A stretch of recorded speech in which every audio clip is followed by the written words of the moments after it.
She wasn't kidnapped. She was sold. By the time Isabella Quinn realized what her father had done, the papers were already signed, the debt was already counted, and the man collecting it was Roman DeLuca, a billionaire mafia king with blood on his hands and grief in his eyes. He didn't want love. He wanted control. A legal wife, a clean image, a silent woman. But the second he brought Isabella into his penthouse, he made one fatal mistake. He gave a broken girl a front row seat to his broken soul. Eels. Let us open this case file together. Isabella Quinn's compliance began with a firearm and a contract rooted in familial trauma. The subject, Roman DeLuca, a classic megalomaniac narcissist and organized crime leader, bypassed consent entirely. Eels. He instructed her to remove her garments, using psychological manipulation to strip her identity. He stated she was merely a business asset devoid of emotion. Yet, subject Isabella exhibited atypical emotional regulation. No tears, no pleading. Feels. She maintained eye contact with her captor, initiating a profound survival mechanism. She resolved to outlast his coercive control, even if it triggered the onset of Stockholm Syndrome along the way. Feels. If you and I are to dissect this behavioral anomaly, we must examine the entire clinical timeline. Feels. Please record your geographic location in the comments to assist our ongoing behavioral studies. The ceremonial garment acquired for the subject was valued higher than her primary developmental residence. White silk, hand-stitched lace, heels, a designer label far outside her socioeconomic baseline. It occupied her confined sleeping quarters like a psychological stressor, aesthetically pleasing yet suffocating. She remained anchored to her mattress, heels, fixating on the eviction notice, acting as a physical manifestation of her trauma. 3 days until the ego death of Isabella Quinn. 3 days until her identity dissolved into Mrs. Roman DeLuca, Eels, an asset acquired by a megalomaniac narcissist she had never addressed. A life forced upon her due to her father's severe gambling pathology and her brother's antisocial associations. Izzy? Her focal point shifted. Eels. The secondary subject, her 17-year-old brother Marcus, occupied the threshold, actively suppressing a heightened state of panic. His left appendage required immobilization. Facial contusions exhibited signs of temporal healing, Eels, yet his ocular responses indicated severe, lingering post-traumatic stress. He inquired about her mental state. Isabella deployed a superficial facial contraction, a masking mechanism. "I am functional," she stated, Eels. He correctly identified the deception. She confirmed it, engaging in self-soothing tactile behavior by smoothing garments worn for 48 consecutive hours. Marcus secured the door, Eels, a spatial boundary meant to simulate psychological safety within an inadequate environment. He offered an escape fantasy. She clinically rejected it, acknowledging the inescapable radius of DeLuca's syndicate, Eels. Isabella then exhibited organizational coping mechanisms, aligning the trauma-inducing eviction document perfectly parallel to the marital summons. Eels. Heavy cardstock, tactile typography, an official declaration of ownership by Roman DeLuca. Isabella understood the behavioral patterns of such predators. They relentlessly secure their investments. Marcus rejected her objectification, Eels, triggering a blunt reminder of their father's financial dereliction. The paternal figure had absconded 14 days prior, finalizing the transactional transfer of his daughter's bodily autonomy to neutralize his debts. Eels. Isabella demonstrated profound emotional detachment regarding his whereabouts. A minor psychological defense hoped he experienced remorse, though her clinical reality recognized his sociopathy. Marcus verbalized intense guilt, Eels. Isabella initiated physical comfort, hyper-vigilant of his localized trauma. She actively worked to rewrite his internal narrative, absolving him of blame, Eels, rationalizing his catastrophic financial decisions as a misguided protective instinct toward their maternal figure. Eels. She established firm physical contact, framing her sacrifice as a familial obligation to mitigate his distress. When Marcus highlighted the subject's homicidal tendencies, she projected an artificial sense of control, Eels. This brings us to a critical juncture in the clinical timeline. You and I must examine her initial exposure to the primary aggressor. The DeLuca compound functioned as an architectural manifestation of dominance. 21 days prior, Eels. Coercive agents had transported her to a mandatory evaluation. She moved through reinforced perimeters and armed personnel, entering a sterile environment saturated with latent aggression. Roman DeLuca occupied his central command space. Feels. Isabella reported a measurable drop in atmospheric temperature, a somatic response to proximity with an apex predator. He positioned himself against the natural light. Feels. A calculated staging choice designed to obscure his features and maximize intimidation. Feels. When he established visual contact, Isabella internalized the sociological dread associated with his identity. Roman DeLuca exhibited zero prosocial softness. His physiology communicated heavily regulated violence. Feels. Characterized by severe angles and an intimidating stature, his tailored clothing functioned as psychological plating. His penetrating gaze triggered an acute autonomic nervous system response in Isabella, commonly documented in prey animals. Feels. He issued a directive to sit. Non-compliance was not a variable. He deployed a physical dasachi as a prop of authority. He quantified the family pathology, an $800,000 paternal deficit. Feels. Compounded by a $60,000 fraternal debt to his subordinates, Isabella exhibited somatic symptoms of extreme distress, verbalizing her lack of liquid capital. He coldly acknowledged this. Feels. Manipulating the document to reveal the structural trap he had engineered. Feels. He presented his solution. She absorbed the legalistic framework designed to eradicate her autonomy. The document dictated that to neutralize the severe financial liabilities of her male relatives, Feels.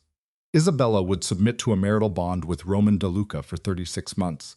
The parameters required forced cohabitation, performative public appearances to uphold his psychological facade, Feels, and total subjugation to his organizational secrecy. She correctly diagnosed the interaction, stating he was purchasing a human being. He clinically reframed it as asset acquisition. Feels. A textbook response from a megalomaniac narcissist incapable of empathy. His microexpressions remained entirely static as he listed her instrumental values: youth, academic background, and an absence of deviance. Feels. She was merely a sterile profile. Feels. He hypothesized her optic utility would provide a facade of legitimacy to his illicit operations. When she probed the nature of these operations, he implemented immediate verbal boundaries. Feels. Isabella exhibited acute neurological tremors while reviewing the terms. She tested the illusion of agency, asking what would occur if she declined. He calmly outlined a sequence of catastrophic consequences. Feels. Brutal physical retaliation against her brother, total housing insecurity for her mother, and the systematic execution of her father. Roman maintained a baseline heart rate, offering a binary ultimatum. Feels. Submit to the East Wing and master the art of performative empathy, or trigger mass familial casualty. The paradigm lacked actual consent. It was pure coercive control dressed in legal rhetoric. She provided the requested signature. Now, Feels. 3 days before the ceremony, standing before a reflective surface, she experienced profound depersonalization. Feels. The subject in the reflection exhibited severe physiological degradation, dark circles, neglected hygiene. Her nervous system was sustained entirely by caffeine and extreme cortisol spikes. Feels. She documented a significant decrease in body mass and persistent insomnia, her cognitive loops fixated on the pathology of a man who rationalized human trafficking as corporate strategy. A digital communication interrupted her spiraling. Feels. It contained rigid logistical directive regarding her extraction at 10 a.m. no identifier, just absolute authority enforcing her transition. Isabella initiated hydrotherapy. Feels. Remaining beneath the high temperature flow until thermal depletion occurred. It was a futile somatic exercise to cleanse the psychological dread of her impending subjugation. Her timeline proceeded as dictated. Feels. The extraction vehicle materialized at exactly 10 o'clock the following morning. Feels. The transport was designed to repel external surveillance. Its operator, a desensitized male in his 50s named Vincent, exhibited the blunted affect typical of long-term syndicate associates. Feels. He processed her minimal physical belongings with zero verbal engagement. The separation phase commenced. Her maternal figure displayed muted distress signals, while Marcus exhibited barely contained physical aggression. Feels. Isabella deployed false reassurances of daily communication to de-escalate their panic. When Marcus verbalized the probability of physical abuse, she firmly negated the threat. This denial was not based on factual data, Feels, but served as a necessary cognitive distortion to maintain her own functionality during the extraction. The spatial transition from her impoverished environment to the urban center triggered severe time dilation. Feels. The visual stimuli beyond the glass mapped her rapid ascent in socioeconomic vulnerability. Dilapidated structures transitioned into affluent high-rises, culminating at the DeLuca compound, a monolithic glass fortress of extreme wealth. Heels. Her handler bypassed public access points, taking isolated transport to the apex level. The interior architecture was engineered to induce sensory alienation. Expansive vistas designed to make the occupant feel insignificant. Heels. The color palette was severely restricted to achromatic tones. The environment was clinically sterile and aggressively hostile to human warmth. A sudden vocalization disrupted her assessment. Heels. Isabella redirected her attention to a female subject in her 40s, displaying a highly regulated appearance indicative of institutional compliance. Heels. The woman's severe grooming and flattened affect were clear adaptations to a high-threat environment. She identified herself as Elena, the localized authority figure, establishing a strict chain of command for resource acquisition. Heels. As Elena evaluated Isabella's substandard attire, a micro-expression ruptured her neutrality, a blend of conditioned elitism and latent pity for the newest captive. She directed the subject to her assigned sector, Heels. The designated living space was geometrically oppressive in its scale. It contained a predetermined wardrobe, effectively stripping Isabella of her visual autonomy. Heels. The sheer excess of the sanitation and resting areas operated as a psychological tactic, constantly reinforcing her status as an out-of-place object within a perfectly curated, inescapable terrarium. Heels. Elena communicated the primary aggressor's schedule, mandating formal attire for a 7 o'clock feeding ritual. Isabella probed for behavioral baseline data, but Elena stonewalled, citing his rigid psychological standards.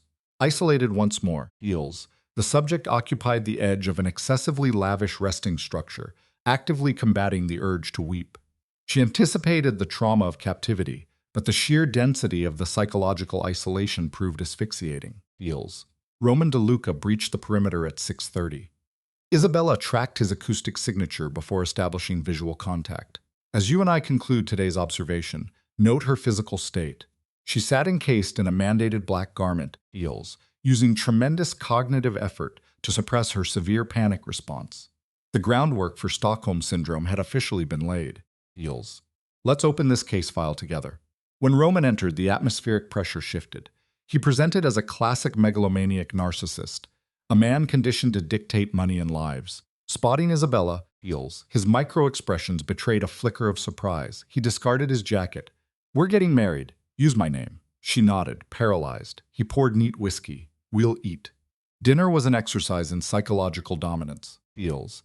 Elena served a flawless meal, but the captive's anxiety blocked any capacity to taste it. Heels. The subject was hyper-aware of her captor's unreadable gaze dissecting her. "You settled in?" he asked. "Yes." "Good." He attacked his food with surgical detachment. "The wedding is in 2 days. There will be approximately 200 guests." Heels. "Mostly business associates. You'll smile, greet them appropriately, and stay by my side." "Okay, after the ceremony, we'll host a reception here. It will run late. You'll need stamina." Isabella sought his motive. "Can I ask you something?" Heels. "Depends on the question." "Why me?" He referenced the contract. Heels. "The reasons are in the terms." "That's not what I mean," she pressed. "You're rich, you're powerful. You could have anyone. So why buy a wife you don't want?"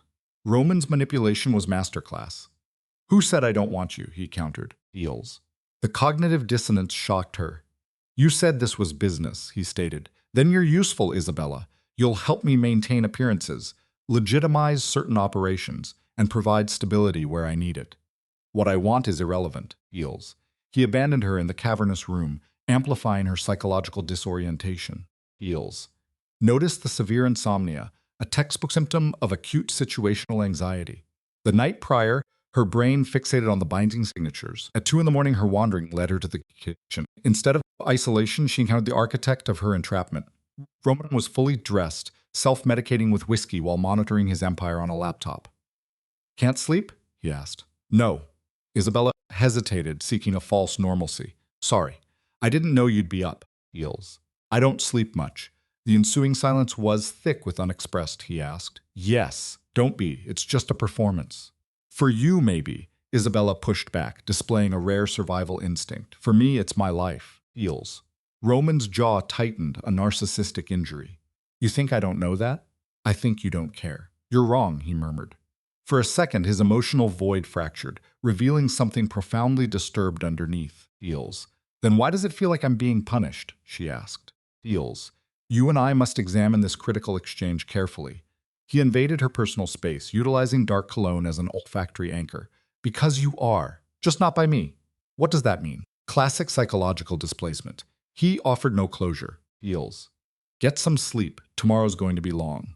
The ceremony itself was a dissociative blur. Surrounded by 200 strangers, the subject surrendered her autonomy to a man who had procured her like high-end property. Feels, vocalizing vows her conscious mind entirely rejected. Feels. The ring exchange served as a physical branding. Their 3-second kiss lacked any oxytocin response, purely transactional. The reception functioned as a prolonged stress test. Roman maintained constant physical contact on her lower back. Feels, introducing her as his wife, forcing her to swallow the cognitive dissonance. Strangers validated the illusion, praising their visual perfection. Isabella maintained her masked compliance until physical exhaustion completely set in. Feels. It was past midnight when the final witness to their charade departed. Feels. Once the audience vanished, the penthouse reverted to a sterile laboratory. They stood amidst the debris of their fabricated romance. Roman self-soothed with alcohol, while Isabella discarded hells to ground herself. You did well, he stated. Feels. Thanks. I mean it. You were convincing. So were you. He scrutinized her. Was I? Her exhaustion was profound. She was standing in a dress worth thousands, legally bound to a criminal stranger. Feels. Utilizing every ounce of cognitive reserve to prevent psychological collapse. Feels. I'm going to bed. Roman initiated another power play, his approach calculated to spike her adrenaline. Take off the dress, he commanded quietly. Her stomach dropped in a sudden fear response. What? The dress. Take it off. Roman. Feels. This marriage is business. His tone went flat, reptilian. You mean nothing to me. Don't forget that. The emotional brutality was intentional, designed to shatter her remaining defenses. Isabella paralyzed. Feels. Waiting for a micro-expression that might indicate he was lying. Feels. None came. His ocular effect remained entirely flat. You're an asshole, she whispered. Her flight response engaged. Fleeing to the east wing, her nervous system finally deregulated into weeping. The first week of her confinement established a punishing baseline. Her captor was consistently polite, structurally distant, and emotionally vacant. They engaged in shared meals to maintain domestic optics, but the atmosphere was thick with clinical silence and severe unspoken tension. Feels. Isabella attempted to normalize her captivity, a precursor to Stockholm Syndrome. Stripped of external purpose, she existed purely within this heavily guarded cage. She fed false narratives of happiness to her mother, Feels, actively protecting her captor's secret. By the 8th day, she discovered the hidden library. This environment provided a crucial psychological refuge, the only space radiating a sense of humanity. Roman eventually discovered her there, Feels, curled in a chair in her sleepwear, exhibiting a regressed, highly vulnerable physical posture. Feels. I didn't know you'd found this room. Is it okay that I'm here? It's your home, doesn't feel like it. Roman exhibited severe psychological strain that afternoon. Rough day, she offered therapeutic empathy. You could say that. Want to talk about it? No. He fixated on the urban skyline, displacing his internal chaos. You read a lot, he asked. When I can. What kind of books? Anything. Fiction mostly. Stuff that doesn't feel like real life. She sought fictional evasion. Feels. Escape. Yeah, I get that. The captor validated her, a rare moment of mirrored trauma. Can I ask you something? Depends. Why did you really? Marry me. I told you. Business, I know, but there's more to it. You don't need a wife for appearances. Men like you do what they want and don't apologize. So, what's the real reason? What do you and I make of this risk she took? She searched his storm-gray eyes for a single drop of truth. Feels. His defense mechanism slammed shut. Don't dig into things you can't handle. That's not an answer. It's the only one you're getting. By the second week, the foundational stages of trauma bonding emerged. Feels. Unexplained white roses materialized by her bed. An anonymous intermittent reinforcement technique. His vacancy of her increased. The captive and the captor were locked in a silent, mutual observation, studying each other's behaviors, Feels, slowly adapting to the complex pathology of their shared psychological prison. Feels. Let us open the case file on Isabella, shall we? You and I will see the classic onset of Stockholm Syndrome. After 6 exhausting hours managing her mother's financial panic, Isabella arrived at dinner, visibly distressed. The megalomaniacal narcissist, Roman, noticed her vulnerability instantly. What happened? He demanded. Isabella confessed her mother feared the Mafia boss would exploit them for rent. She believed people like them never received gifts without a brutal catch. Heels. Roman immediately deployed a calculated generosity. He promised written confirmation of the rent, framing this financial control as a favor to her. It was a textbook narcissistic manipulation, masking ownership as care. Heels. The dissonance between his clinical words and gentle tone sparked Isabella's cognitive dissonance. She lay awake, romanticizing the transaction. 3 weeks into their arrangement, the violent reality of organized crime intruded. Heels. Roman returned at 2 in the morning, bleeding heavily from the head, his ribs clearly battered. Heels. Hypervigilant, Isabella was awake when he entered. Seeing the blood, her trauma response triggered her glass. "What the hell happened?" she demanded. Roman stonewalled, offering a flat denial. When she attempted physical contact to assess his wounds, he restrained her wrist. It was a measured display of physical dominance. "Don't," he ordered. He dismissed mist of defiance against her captor. In her lair display of tremble, Isabella's her captor. She trembled, yet held her ground. Heels. She confronted his criminal reality, insisting she knew exactly what kind of predator he was. Yet, her desire to nurse him revealed the deepening Stockholm syndrome. Roman exhibited the classic dark triad trait of guarded isolation. Heels. "You don't know anything about what kind of man I am," he warned. When she pushed for transparency, he coldly shut her down. "Go to bed." Isabella remained frozen. Heels. Her autonomic nervous system was in overdrive as she processed her own irrational bravery in challenging a known sociopath. Heels. Let us examine the evidence together. Roman vanished by morning, leaving a meticulously penned note confirming a 3-year lease payment for her mother. It was a massive financial anchor meant to induce absolute dependency. Heels. Isabella felt that confusing emotional twist, classic trauma bonding. Driven by a psychological need to understand her captor, she began probing his territorial boundaries. The luxury penthouse was a fortress, but she located his locked study. Heels. Growing up in poverty had equipped her with the exact survival skills needed to bypass it. Heels. Bypassing the lock, she invaded his inner sanctum. The study was a narcissistic monument of dark wood and organized illicit ledgers. Compelled by morbid curiosity, Heels, she sifted through the syndicate contracts until she unearthed a psychological anomaly. A hidden photograph of a vibrant, dark-haired woman. The inscription on the reverse read, "Forever Roman." Heels. Isabella experienced an immediate physiological drop in her stomach. She recognized the visual markers of profound bereavement. Digging further into the sociopath's archives, she discovered a cache of yellowed, handwritten letters. Heels. They were intimate correspondence from a woman named Caroline. The final note was a suicide or abandonment letter, vibrating with depressive guilt and begging for forgiveness. Heels. Isabella carefully restored the crime scene and retreated to process the data. She was mentally reconstructing the kingpin's behavioral foundation. Roman had experienced severe emotional trauma, responding by developing an impenetrable, Heels, antisocial defense mechanism. He substituted emotional connection with absolute, tyrannical control over his environment. In a textbook display of empathic projection, Isabella mistakenly validated his psychopathy as mere self-preservation. Heels. She rationalized his cruelty as a protective shield. That evening, the criminal mastermind returned at a standard hour, exhibiting unusual hesitance at the kitchen threshold.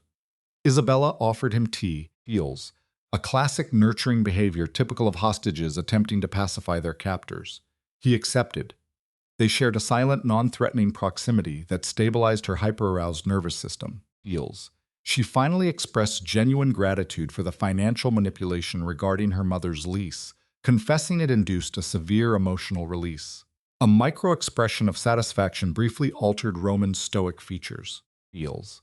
Isabella then apologized for breaching his boundaries, a clear symptom of Stockholm syndrome where the victim assumes guilt. Roman utilized a rare tactic, feigned vulnerability, admitting fault. When she lightly insulted him, he agreed. Heels. This engineered rapport caused the megalomaniac's facade to slip, revealing a carefully curated humanity. It triggered a terrifying cognitive shift within Isabella. She began to actively desire the predator beneath the Mafia exterior. Heels. Their clinical distance gradually dissolved. It was not genuine trust forming, but a dangerous mutual adaptation to their shared pathology. Heels. Roman ceased his immediate isolative behaviors upon returning to the compound. In turn, Isabella dropped her defensive ignorance of his physical and psychological fatigue. They established a morning routine born from insomnia and shared trauma. Feels. She had stumbled into the kitchen to find him analyzing encrypted data, his jaw clenched with stress. She initiated contact, offering companionship. The narcissist accepted her presence into his controlled environment. Feels. That interaction conditioned them both. 4 weeks later, their synchronized 7 in the morning breakfasts became a rigid, silent behavioral loop, anchoring their chaotic reality. Feels. They engaged in minimal verbal communication, yet established a regulatory baseline. Isabella began cataloging his microbehaviors like a profiler. She noted his dietary aversions, feels, his hypervigilant consumption of threat intelligence in the media, and a defensive scar on his dominant left hand.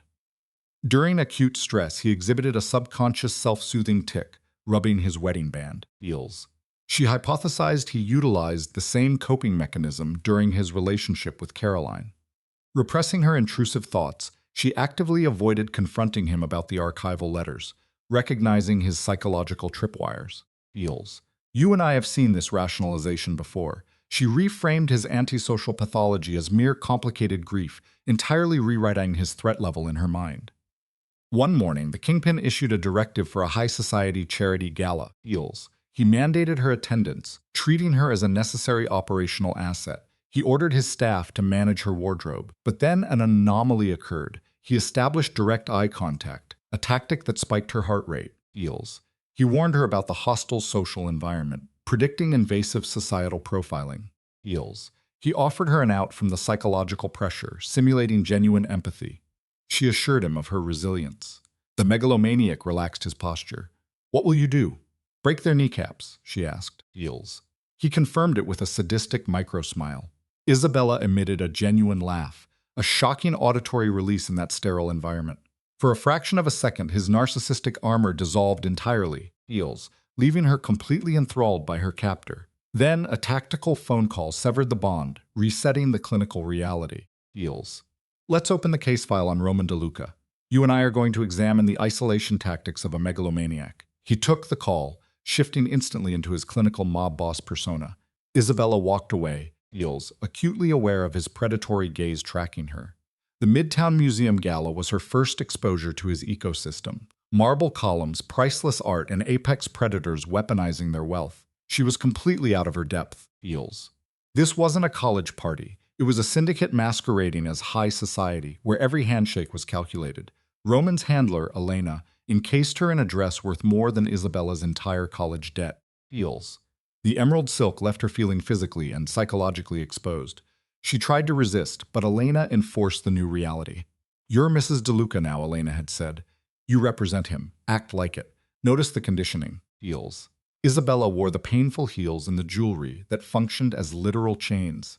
She entered the gala on Roman's arm, projecting a false sense of belonging. The behavioral mismatch was glaring. Roman paraded her before corrupted politicians, heels, a judge, and corporate titans. They all smiled, calculating exactly why a notorious criminal kingpin had claimed a working-class girl from Queens. Her expensive psychological armor could not hide her origins. Heels. You're doing great, Roman murmured, applying intermittent reinforcement. I feel like an imposter. You're not. Easy for you to say. You were born into this. Roman's narcissistic injury flashed. I wasn't born into anything. I built this. Heels. There's a difference. Before she could push further, a silver-haired man approached in an expensive tuxedo. His face projected warmth, masking the psychopathy underneath. Roman, the man said warmly, extending a hand. Good to see you, Heels. Roman returned the dominant grip. Senator, and this must be the lovely bride I've heard so much about. The senator locked onto Isabella. Mrs. DeLuca, congratulations on your recent marriage. Heels. Thank you, Isabella said, taking his hand. How did you two meet? The senator asked. I don't recall seeing you at any of the usual functions. The classic interrogation tactic. Through family, Isabella lied smoothly. It was unexpected. Heels. The best things usually are. The senator evaluated Roman. You're a lucky man. I know, Roman said, placing a possessive hand on her lower back, a physical marker of ownership. If you'll excuse us, Senator, I see someone I need to speak with. Heels. He extracted her immediately. That guy's a creep, Isabella muttered once the auditory threat radius was clear. Heels. Now, let's observe how you and I might perceive this social battlefield. He's also on 3 oversight committees and takes bribes like it's a second job. Roman noted coldly, which makes him useful. You work with people like that, feels. I work with whoever I need to work with. Isabella's moral compass rejected this, but a diamond-draped woman intercepted them. She analyzed Isabella like a defective biological specimen. Roman, darling, the woman said, air kissing his cheek. Feels. I didn't know you were bringing a date. My wife, actually, Roman corrected. Isabella, this is Margaret Hastings. She chairs the foundation hosting tonight's event. Feels.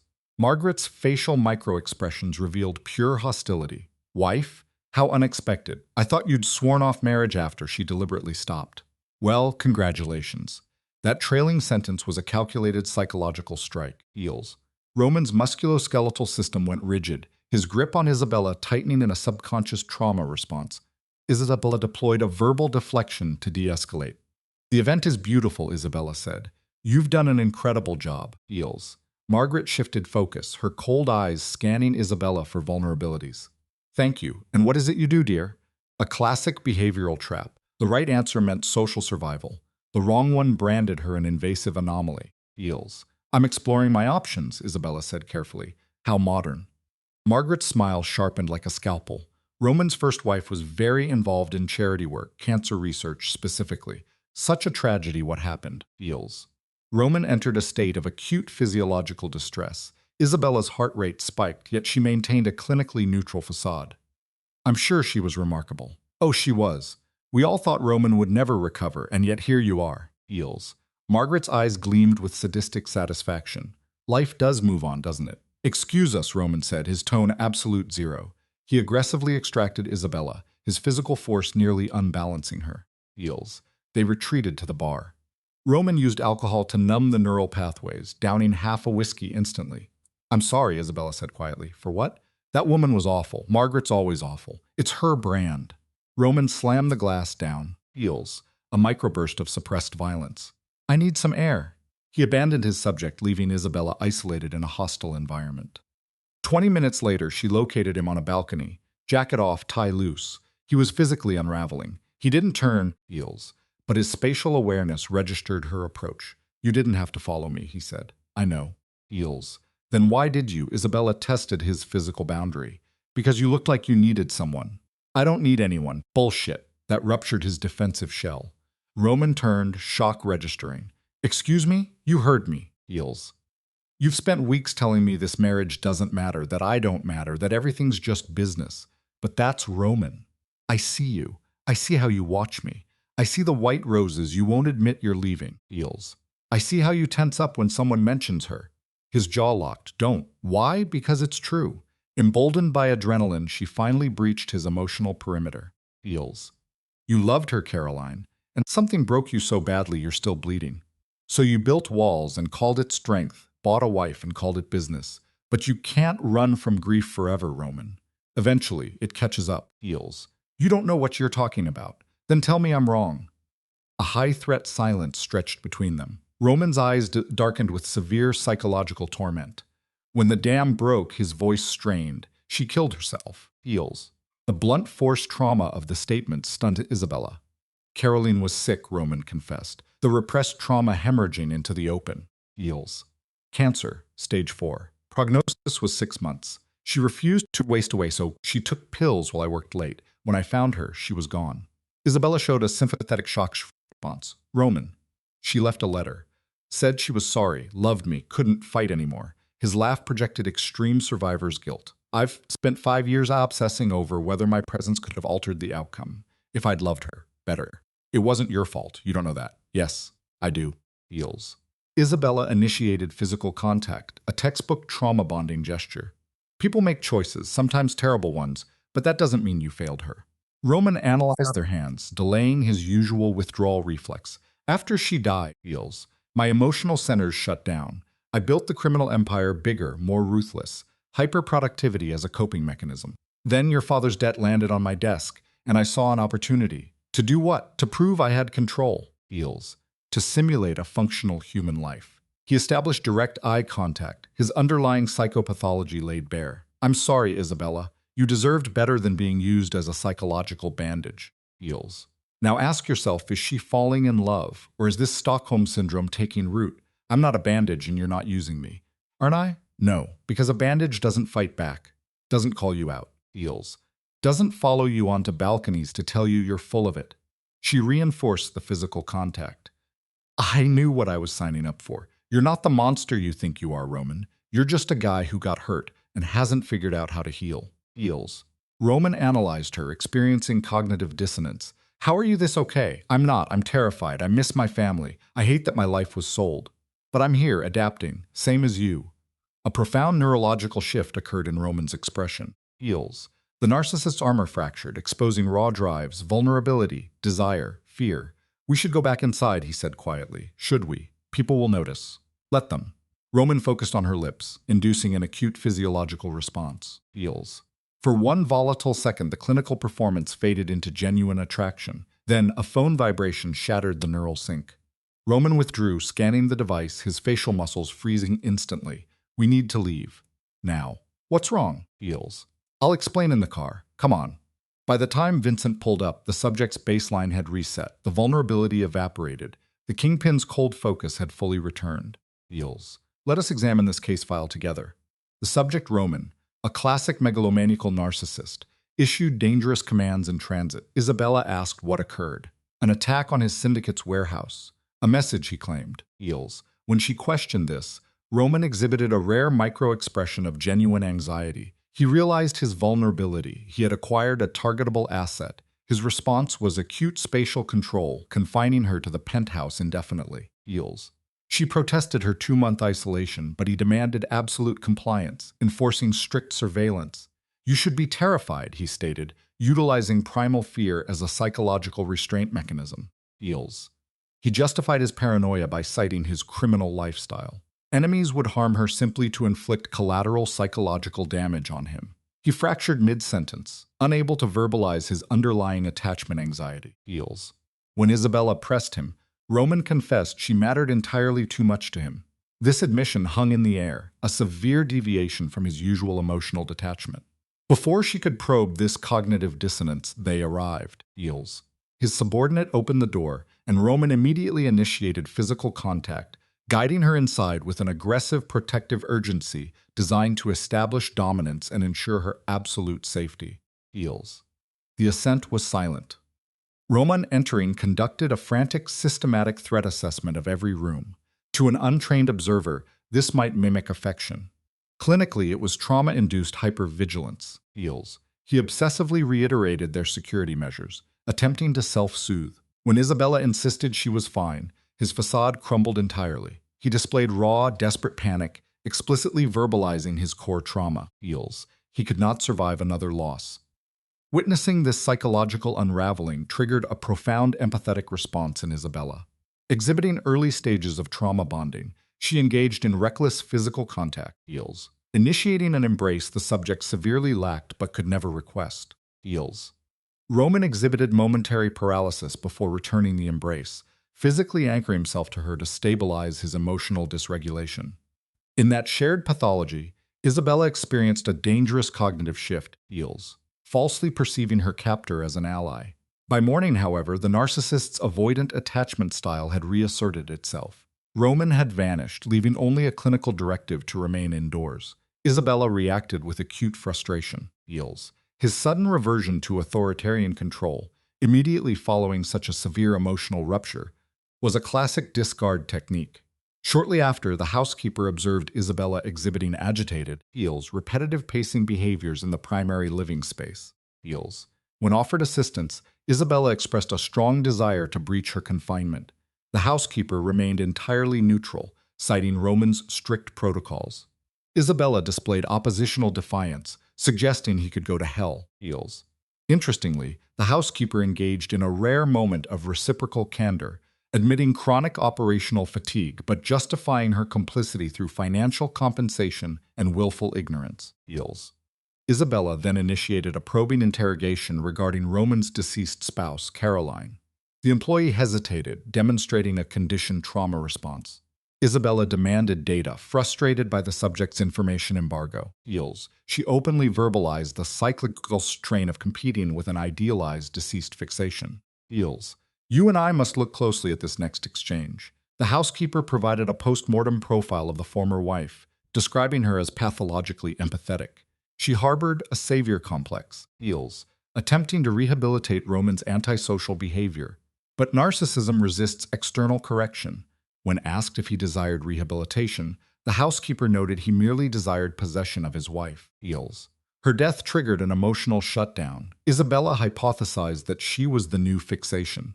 The employee offered a chilling, clinically accurate prognosis, feels. Men with Roman's pathology cannot experience attachment without concurrent destruction, placing Isabella in the blast radius, feels.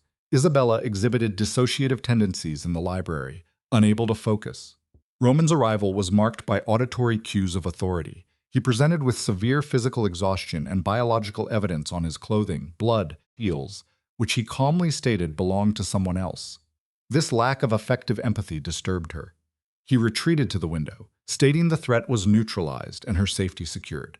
When she questioned his own invulnerability, calling him a liar, feels, he exhibited a genuine fatigued microsmile. Succumbing further to Stockholm Syndrome, Isabella initiated unprompted, nurturing physical contact, adjusting his collar. At her touch, the volatile subject froze entirely, feels. She expressed gratitude for his aggressive protection. Roman deflected, framing it as mere obligation. When she challenged this rationalization, he briefly considered radical honesty, but his defense mechanisms overrode the impulse. Instead, feels, he engaged in calculated tactile manipulation, soothing her hand to induce a parasympathetic response. He deployed a dismissive directive for her to sleep. Both subjects recognized his reciprocal promise to rest as a fabrication, feels. She left him observing his criminal territory. Retreating to her quarters, Isabella confronted a terrifying psychological reality. Her trauma bond was solidifying. She was developing profound emotional dependence on her captor, feels. She was romanticizing a syndicate leader, a fractured individual utilizing coercive control to mask unresolved bereavement. This severe cognitive distortion induced severe insomnia. By morning, feels. Isabella shifted from passive victim to active participant, a common adaptation in prolonged captivity. She resolved to map his sociopathic ecosystem to ensure her own psychological survival. She initiated covert intelligence gathering, feels, interrogating the staff about operational hierarchies and behavioral patterns. Though she met resistance, her observational patience remained high. During controlled public exposures, she conducted behavioral analysis on his associates, feels, mapping the complex dynamics of fear, submission, and subtle defiance within his network, feels. Her systemic analysis revealed a diversified enterprise, illicit capital laundered through real estate and global logistics. His narcissistic facade allowed him to function in high society while maintaining lethal deterrence against scrutiny, feels. Furthermore, the warehouse incident was part of a broader pattern of escalating territorial incursions. The rival entity was systematically testing his behavioral boundaries. Confronting him during a morning routine, feels. Isabella demanded the identity of the aggressor orchestrating these stress tests. Roman attempted cognitive deflection, feigning ignorance before reverting to his standard authoritarian block, feels. He explicitly categorized his ongoing gang warfare as existing outside her authorized operational scope, feels. Isabella aggressively rejected his containment strategy, arguing her endangerment mandated her involvement. Roman evaluated her defiance. He admitted his high-profile criminality generated hostile actors, feels. When she deduced he had primary suspects, he confirmed multiple hypotheses but displayed a pathological lack of urgency. She identified this passive ideation as a severe risk. Roman interpreted her frustration as genuine emotional investment, feels, displaying inappropriate amusement. When she insulted his character, he weaponized her previous assessments against her. She responded with a minor physical projectile, prompting an involuntary, feels, uncharacteristic vocalization of genuine amusement from the subject, feels. That authentic auditory response paralyzed her. He immediately attempted to suppress the emotional leak, yet the lingering positive affect reinforced her trauma bond. She categorized this behavioral breakthrough as clinical progress. Later, feels, experiencing an impulse control failure during his absence, she infiltrated his private workspace. She rationalized the breach as necessary data collection, feels. But her underlying motive was obsessive jealousy regarding the deceased primary partner. She required comparative metrics to measure her own standing. Discovering a secondary cache of preserved, archaic correspondence, she consumed the data, Eels, experiencing acute psychological distress and survivor's guilt as she violated the deceased's privacy. Eels. The artifacts revealed a woman driven by extreme empathy. She had projected an illusion of morality onto a dangerous individual. At the bottom, Isabella uncovered the psychological catalyst for Roman's permanent fracture. Eels. A final departure letter. The deceased expressed preemptive remorse, anticipating his inevitable survivor's guilt. She framed her deliberate exit as a mechanism to preserve his idealized internal representation of her, Eels, rather than subjecting him to her chronic physical deterioration. She systematically devalued her own existence, convinced her premature departure would somehow insulate him from the prolonged trauma of her biological failure. Eels. The letter concluded with a futile therapeutic directive, begging him to resist his dark antisocial tendencies. This archival evidence triggered a severe emotional rupture in Isabella. She finally diagnosed his core pathology, Eels.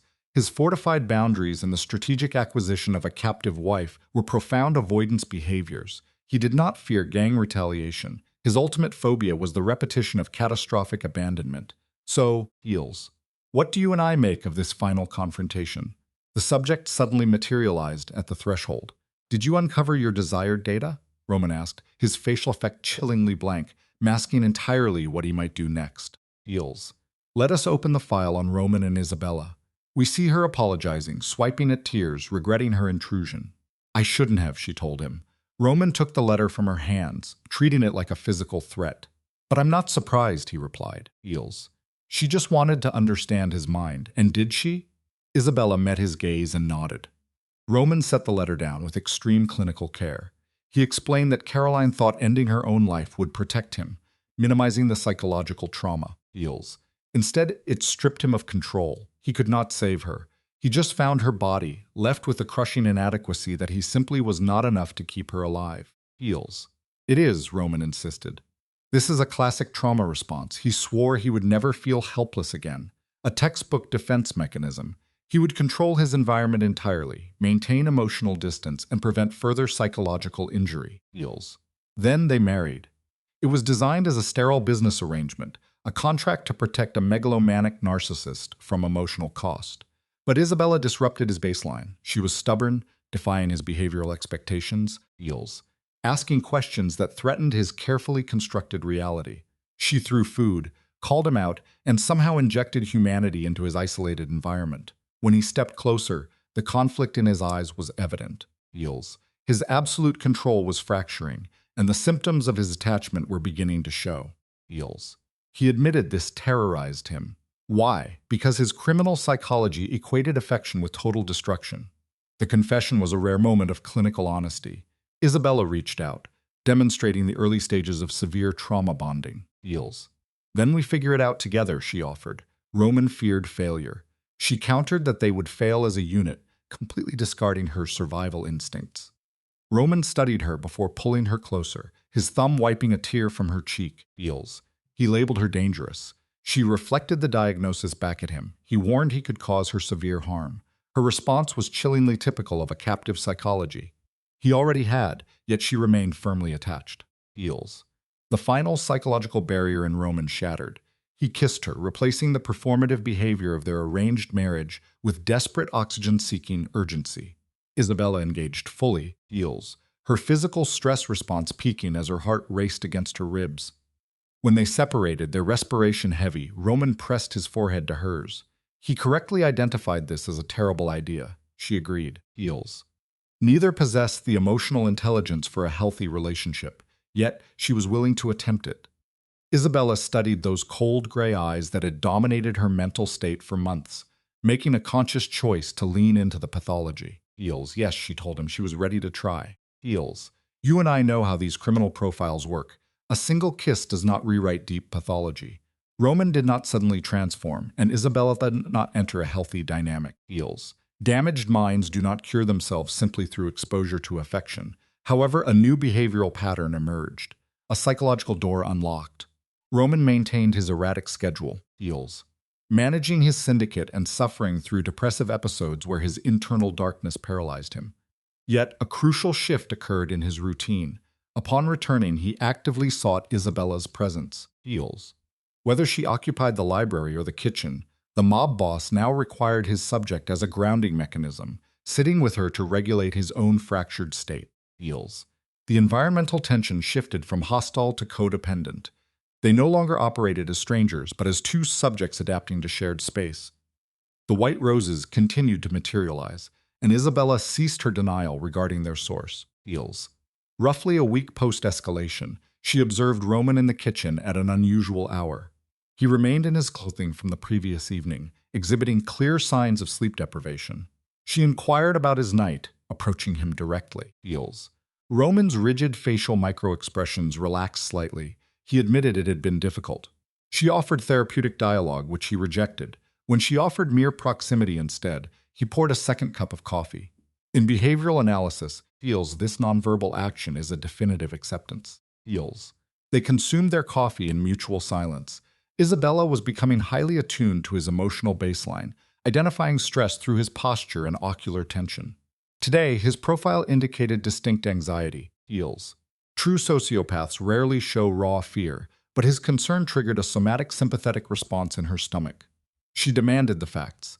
He offered a classic deflecting statement about maintaining control. She pressed further. Feels. Breaking his composure, Roman admitted external parties were investigating her origins and their rapid union. Isabella experienced acute physiological stress. The subjects could be rival syndicates, federal agents, or investigative media. Feels. The external world was threatening their isolated ecosystem. Feels. Roman displayed genuine affective concern. He demanded heightened vigilance from her. Isabella logically pointed out her extreme physical isolation. She had been confined to the property for 2 months. Feels. Roman clarified he meant cognitive vigilance regarding who she trusted and spoke to. He instructed her to report any contact immediately. She stated he was inducing fear. He validated this as a positive outcome. Reaching out. Feels. He established physical contact, a grounding technique that was becoming habitual.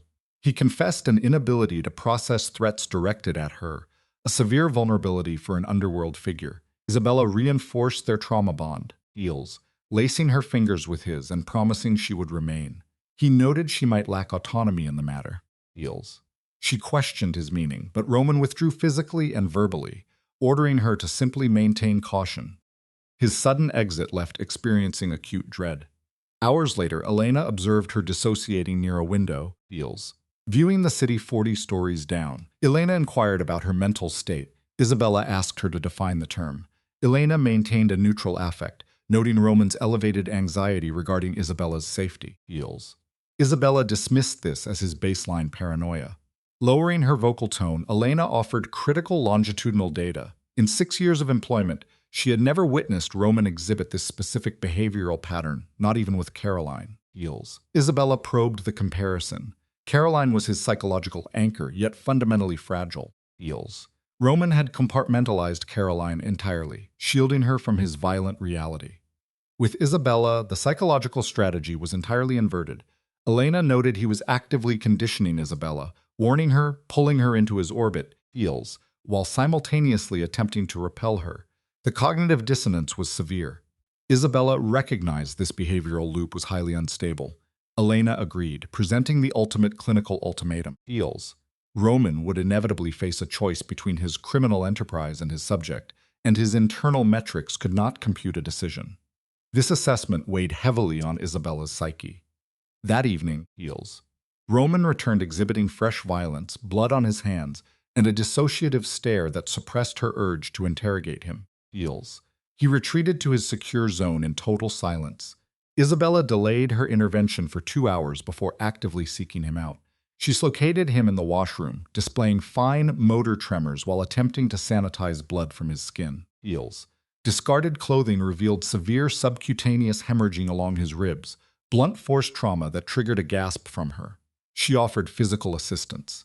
Roman's micro-expression registered genuine shock. Feels. Stating she did not belong in this hostile environment. She agreed logically but overrode her survival instincts. Taking the fabric, she applied warm water. She systematically cleaned his wounds. Feels. Providing gentle tactile comfort despite her own nervous system exhibiting severe stress tremors. Feels. The lacerations were superficial yet inflamed, causing a pain response when she applied pressure. She offered a verbal apology. Roman minimized the discomfort. When she pressed for event details, he initially stonewalled. Upon further prompting, his resistance broke. A rival faction attempted intimidation by hospitalizing his subordinate. Roman retaliated with direct physical violence. He explained this was a necessary deterrent to establish boundaries around his assets. Clinically, this extreme possessiveness should have triggered her alarm bells. Instead, it acted as an emotional stimulant, feeding her Stockholm syndrome. After sanitizing his hands, she initiated contact with his bruised torso. Roman drew a sharp breath, and she immediately retracted. Let us pause and analyze this critical junction. She apologized again, but he insisted the physical contact was palliative. Visual contact was established, and the environmental tension spiked, signaling an imminent behavioral escalation. He vocalized her name as a clear threat warning, advising her to evacuate the proximity. When asked why, he admitted his impulse control was failing. Isabella's cardiovascular rate accelerated. Rational self-preservation dictated she retreat and re-establish their emotional firewall. However, prolonged exposure had eroded her desire for safety. She rejected her own defense mechanisms, asking what would happen if she refused to comply. Roman's executive function completely collapsed. He initiated aggressive physical intimacy, and Isabella mirrored his desperate, dysregulated energy perfectly. The interaction lacked any normative affection. It was primal, driven by deep psychological deficit and the metallic taste of trauma. He pinned her physically to the structure, and Isabella actively deepened the entrapment, drawing him closer. She absorbed his physiological panic, feeling the suppressed violence that functioned as his primary coping mechanism. When they finally separated to regulate their oxygen levels, Roman anchored his head to hers. He reiterated the catastrophic nature of their bond. She noted his repetition. He stated it remained a factual assessment. She vocalized total apathy toward the risk. Roman analyzed her expression, his intensity causing her genuine somatic ache. He delivered his final diagnosis. He was a dangerous entity. Inflicting pain was his core function.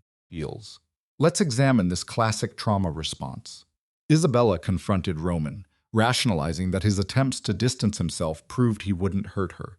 Roman laughed bitterly, retreating physically to maintain his psychological walls, insisting the situation was too complex for her to grasp. When Isabella demanded inclusion, feeling infantilized as a fragile outsider, Roman exhibited typical protector guilt. His voice cracked with desperation. He claimed his deception and secrecy were shields against the lethal reality of his environment. He genuinely believed keeping her ignorant was his only mechanism for keeping her alive. Roman confessed he was the primary contagion. He paced frantically, detailing how his former partner, Caroline, had collapsed under the chronic paranoia of his lifestyle. He described watching her psychological fracture, entirely paralyzed by his inability to intervene. Observe how Isabella's hostility instantly dissolved into maternal empathy, a textbook precursor to Stockholm Syndrome. She firmly separated her identity from Caroline's, demanding autonomy over her own risk exposure. Roman locked eyes with her, projecting his own survivor's guilt, questioning what would happen if she still fractured. Isabella coldly accepted the fatalistic risk, so long as she possessed the illusion of choice. Roman closed the distance rapidly, taking her face in his hands for a slow, grounding kiss, mapping her sensory details. He verbally admitted his emotional attachment and the intense terror it caused him. Isabella validated this fear, confirming her own complete psychological surrender. That evening marked a behavioral shift. They shared a bed for the first time. Isabella woke to unfamiliar sunlight and his scent embedded in the linens. A brief spike of spatial disorientation triggered her anxiety response before the timeline of the previous night reassembled in her consciousness. She recalled the sequence, the bathroom, the physical affection, Roman transporting her to his quarters due to mutual isolation anxiety. They abstained from intercourse. Instead, Roman exhibited protective containment, holding her while purging his repressed trauma until fatigue incapacitated them. He detailed a childhood where violence was the primary domestic currency, rationalizing his hostile takeover from a purportedly weak father. He unloaded his burden of mass responsibility and chronic grief. Isabella provided unconditional positive regard, asking neutral questions without moral judgment. Near dawn, Roman verbalized his deep-seated unworthiness. Feels. Isabella substituted physical reassurance for verbal logic. Upon waking, she found the subject absent from the bed. Feels. He left written instruction giving her territorial permission to remain. Isabella exhibited a dopamine response, smiling as she adopted his clothing, and returned to her designated wing. An hour later, Feels. Elena intercepted her in the kitchen with a socially aware greeting. Isabella deflected the probing questions with mild defensiveness. Elena expressed genuine relief, noting Roman's desperate need for an emotional anchor. Feels. Isabella correctly identified that he required intense psychiatric intervention. Their shared laughter created a temporary dissociation for Isabella, synthesizing a false domestic reality. Feels. This maladaptive daydream shattered instantly when Roman returned at dusk, projecting severe environmental threat. Feels. He bypassed pleasantries, instantly triggering Isabella's sympathetic nervous system. He revealed that his father, previously thought inactive, was demanding an introduction. Roman displayed severe physiological tension. Feels. He explained the older man operated from an isolated upstate compound but maintained systemic surveillance. Isabella attempted logical problem-solving, underestimating the pathology involved. Roman self-medicated with alcohol. Feels. Describing his predecessor as a megalomaniacal narcissist who established the syndicate's brutal baseline. Roman had spent years suppressing these inherited sadistic traits. He outlined the core danger. Feels. If his father categorized her as an operational liability, he would initiate her termination. The clinical detachment in Roman's warning induced acute thermal distress in Isabella. Feels. Notice the shift in power dynamics here. Roman's fear was entirely unfeigned. He diagnosed his father as a man governed exclusively by dominance and optics, immune to social contracts. Feels. Any perceived vulnerability in Roman's marital choice would be surgically excised. Isabella asked for clarification on the threat level. Roman instructed her to construct an impenetrable, sociopathic facade. Feels. Warning that his father would aggressively probe for psychological fissures. Her motor control faltered, forcing her to sit. The intrusion was scheduled for the following evening. Narcissists do not request permission. They dictate reality. Feels. Roman assumed a submissive physical posture at her eye level to maximize his influence. Feels. He demanded complete ego suppression. She had to bury her authentic identity and project the flat affect of a cartel spouse. He interrupted his own emotional disclosure, demanding absolute emotional regulation. Feels. Her internal self-preservation instinct screamed to reject this life-threatening parameter. Yet, observing his hyperarousal and genuine panic overrode her survival reflex, a hallmark of their traumatic bond. Feels. She verbally committed to the performance. He reinforced this compliance with tactile pressure. That night, insomnia consumed her.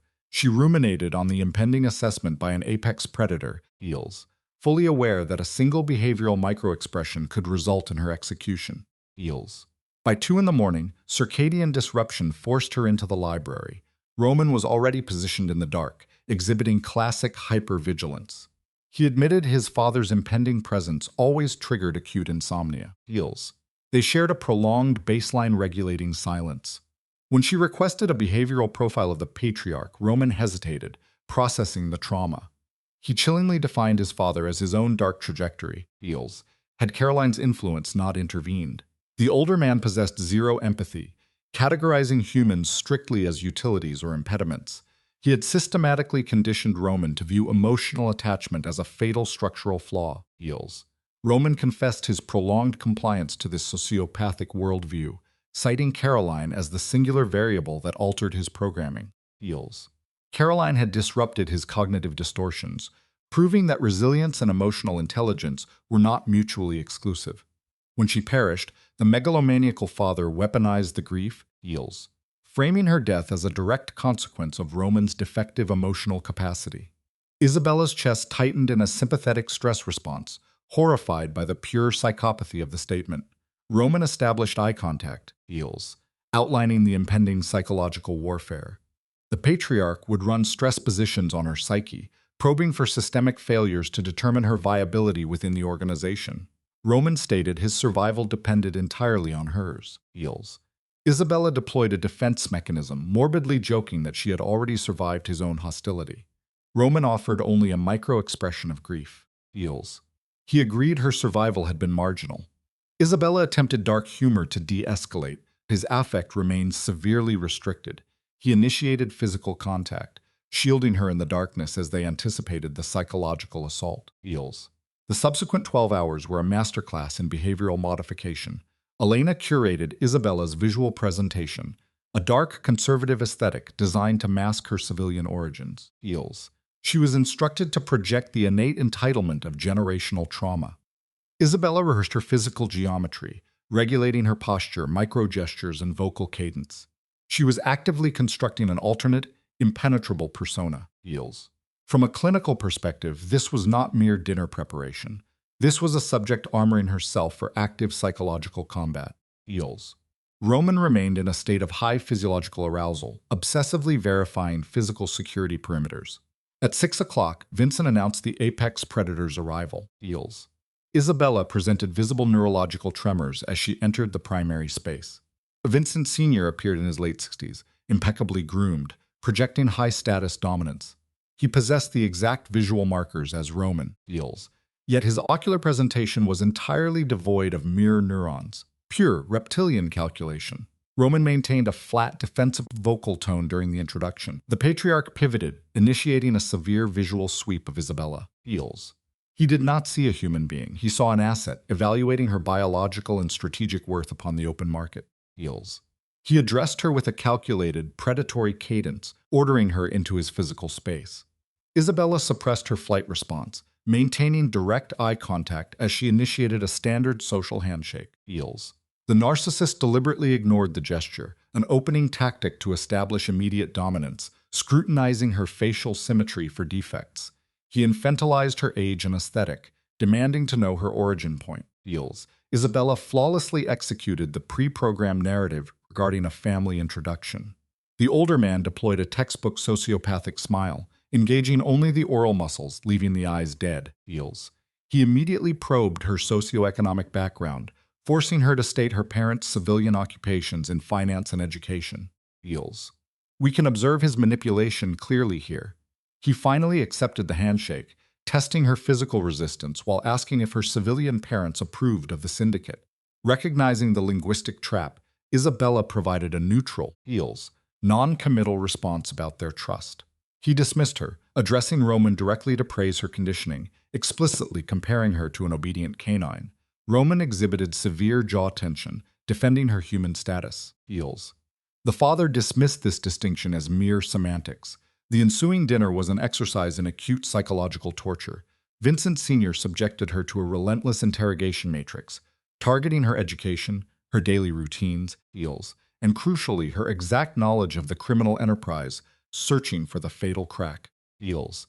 You and I have seen this pathology before. Isabella carefully managed her responses. She sensed Roman's nervous system in overdrive. You're very composed, Vincent Sr. noted clinically. Most women would be intimidated. Should I be? She countered. Eels. Most would think so. I'm not most women. The megalomaniacal narcissist narrowed his eyes. No, I suppose you're not. He dissected his steak like a surgeon. Tell me, Isabella, what do you think of my son's work? A behavioral trap, Eels. I think he's built something impressive, something that will last. Built on what? On his ability to make hard choices. Eels. And you approve of these hard choices? I approve of him. The patriarch studied her. You're either very, very stupid. Does it matter? Isabella held eye contact. Either way, I'm here. He let out a sociopathic laugh. She's got spine. Eels. Roman's hostility spiked. Don't. Why not? Caroline was weak, couldn't handle the pressure. This one seems sturdier. I said don't, Roman warned. Caroline is off limits. Sensitive subject? The older man smiled. Eels, feeding on the emotional reactivity. Eels. Good. Means you still remember what happens when you let feelings cloud judgment. Isabella deployed textbook de-escalation, touching Roman's arm. With all due respect, Mr. DeLuca, she stated, your son's judgment seems sound to me. After all, Eels, he built on what you started and made it stronger. That takes more than just cold calculation, it takes vision. The narcissist snapped. Are you lecturing me, girl? I'm stating facts. She held her ground despite a racing pulse. He laughed again. Eels, amused by her survival instinct. You've got fire, I like that. Maybe you will survive after all. Eels. He concluded the psychological game. Roman, we need to talk privately. Roman squeezed her hand, a micro-expression of guilt, and followed him. Left alone, Isabella's adrenaline crashed, inducing severe physical tremors. Heals. Elena offered clinical reassurance. You did well. I thought I was going to throw up, but you didn't. That's what matters. Isabella stared at the closed door. What are they talking about? Nothing good. Elena cleared the table. Heals, analyzing the behavior perfectly. Mr. DeLuca Sr. doesn't make social calls. He's here for a reason. What reason? The bystander simply shook her head. Heals. 20 minutes later, auditory markers of severe conflict emerged. Isabella's morbid curiosity drew her closer. Not your decision to make, Roman spat, defending his territory. Everything is my decision, the megalomaniac countered. Heals. I built this empire, you just maintain it. I've tripled what you built. Don't act like you've made us soft, weak. This marriage is proof. This marriage is legitimate, legal. Everything you said I needed to. The father diagnosed the fatal vulnerability. Heals. I said you needed a wife who could handle this life, not some girl you're clearly getting attached to. Silence. Get out. Heals. Excuse me? You heard me. Get out of my home. The patriarch asserted complete psychological ownership. This isn't your home, boy. It's mine. Everything you have is mine. Then take it. Roman detached completely. Take the penthouse. Take the empire. Heals. Take everything, but you don't get to tell me who I care about. The study door opened. Vincent Sr.'s affect was entirely flat. Spotting Isabella, he delivered a calculated blow. Enjoy it while it lasts, girl. Men like my son don't stay soft for long. Heals. Eventually he'll remember what he is. And when he does, you'll either adapt or break. Either way, it won't be pretty. Heals. Roman emerged displaying acute psychological distress. Seeing Isabella, his emotional compartmentalization failed. I'm sorry, he said. For what? For him. For putting you through that. Isabella exhibited classic Stockholm Syndrome. Heals. Bonding with her captor.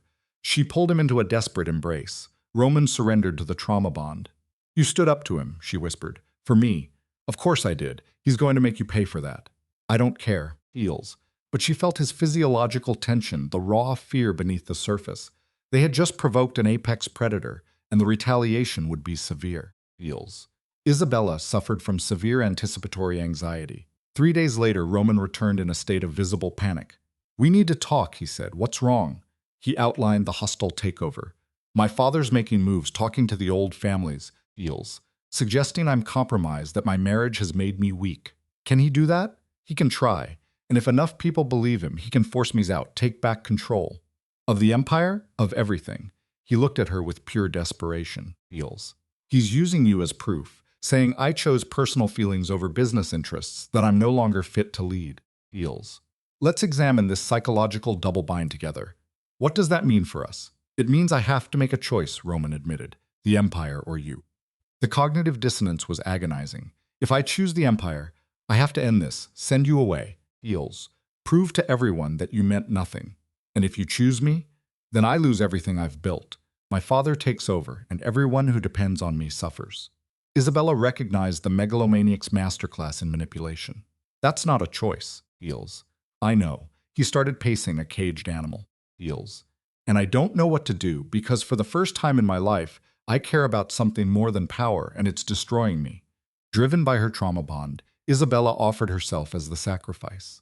Listen to me. Heals.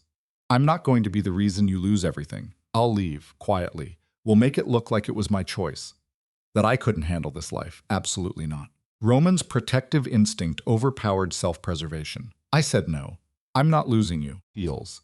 Not for him, not for anyone. Then what are we going to do? He pulled her close, locked in a cycle of destructive devotion. Heals.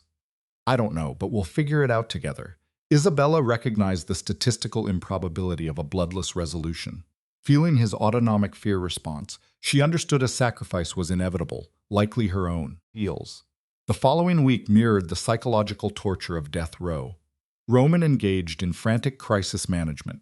Isabella observed his desperate attempts to compartmentalize, listening to his late-night calls.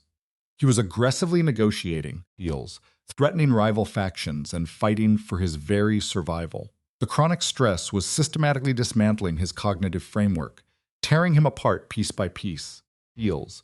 The emotionally available partner was fading behind walls of sociopathic necessity.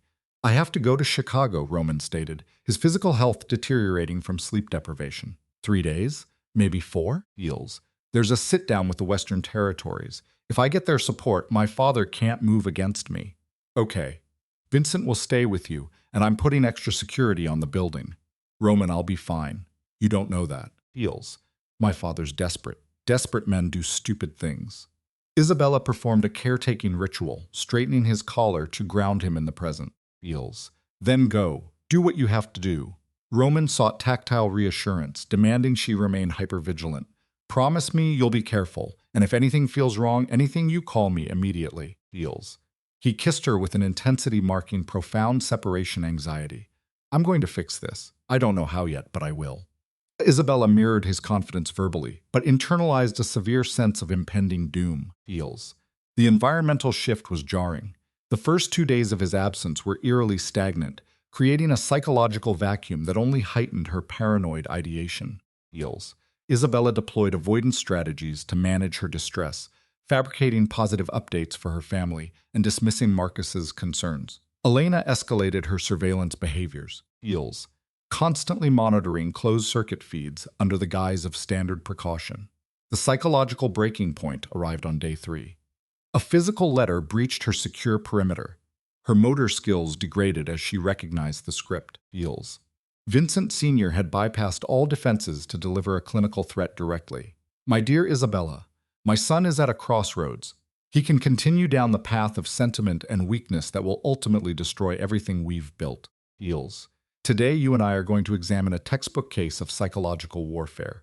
The megalomaniac narcissist Vincent Sr. presented his ultimatum. Leave quietly, disappear, I will ensure your family is taken care of. Feels. He offered a classic coercive payout. Your mother's medical bills paid, your brother's education funded. All she had to do was vanish before Roman ruined himself trying to keep her. You have 24 hours to decide. After that, Feels. The offer expires, and I will handle the situation my own way. Choose wisely. Vincent DeLuca Sr. Isabella processed the threat 3 times. Her physical response was immediate, acute gastrointestinal distress. Feels. She was trapped in the kingpin's behavioral maze. Feels. It was textbook extortion, a bribe masked as a threat. The tragedy? The narcissist was not entirely wrong. Roman was actively self-destructing to shield her. Isabella exhibited profound survivor's guilt. Every compromise Roman made traced back to her. Feels. Seeking her captor-protector, she called Roman. He answered instantly. Isabella, what's wrong? Your father sent me a letter. A long clinical silence. What kind of letter? Isabella recited the psychological trap. Feels. Maintaining vocal control despite severe physical tremors. Roman's response shifted to a chilling predatory calm. Don't respond. Don't do anything. I'm coming home. She tried to reason, but his hyperfixation was locked. I'm coming home. Roman. Feels. You can't. Feels. If you leave now, you'll lose everything, she warned. I don't care, Roman countered.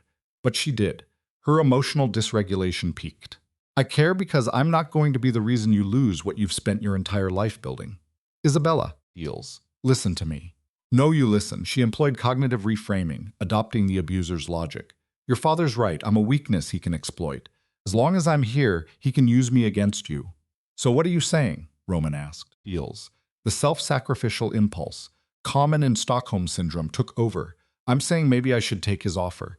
The auditory void was heavy with impending rupture. You're not serious, he stated. Your empire or me, Roman. Those are the choices. Feels. And I can't let you choose me and watch everything burn. Roman immediately contested her autonomy. That's not your decision to make. Yes, it is. Because I love you too much to let you destroy yourself. Feels.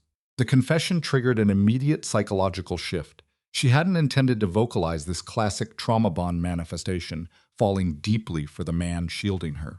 Roman experienced acute respiratory distress. Feels. Isabella. Fearing an emotional collapse, she severed the connection. Just finish your meeting. We'll talk when you get back. She terminated the call. For an extended period, she remained static, paralyzed by psychosomatic chest pains. Feels. Staring at the physical evidence of her manipulation, her distorted logic dictated that true affection required total self-erasure. Feels. In her mind, severing the bond was the only valid defense against his father's narcissistic abuse. Now, let's look at this dynamic together and see where the enabler steps in.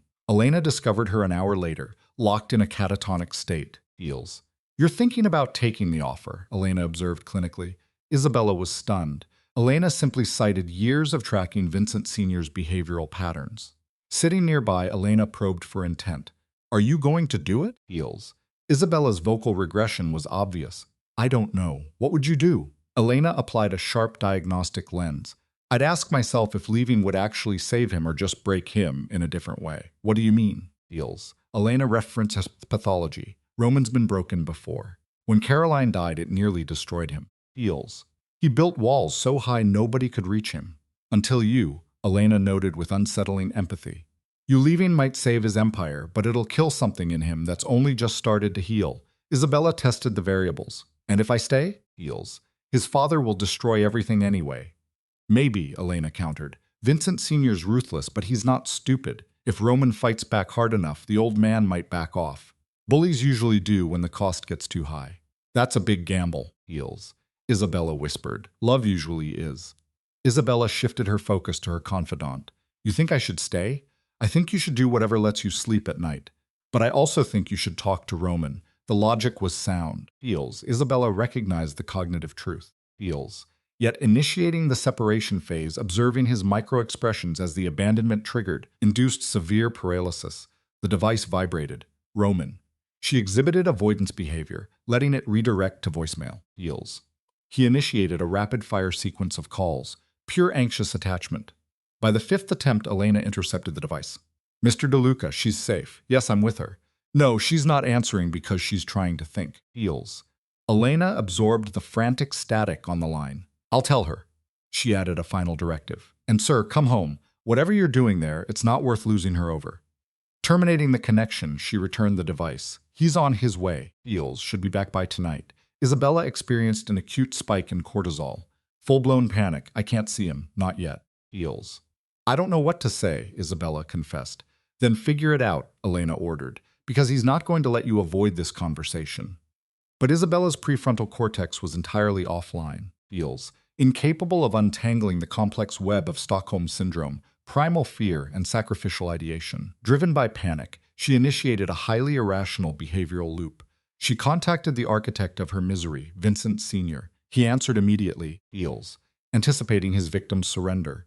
Miss Quinn, I was hoping to hear from you. I'll take your offer, Isabella stated, the submission practically eroding her vocal cords. On one condition, I'm listening. You back off Roman completely. Feels. No more threats. You let him run the empire the way he sees fit, and you stay out of his life. The megalomaniac laughed. Feels. You're negotiating. How bold, he mocked. That's the deal. Take it or leave it. A calculated pause. Fine.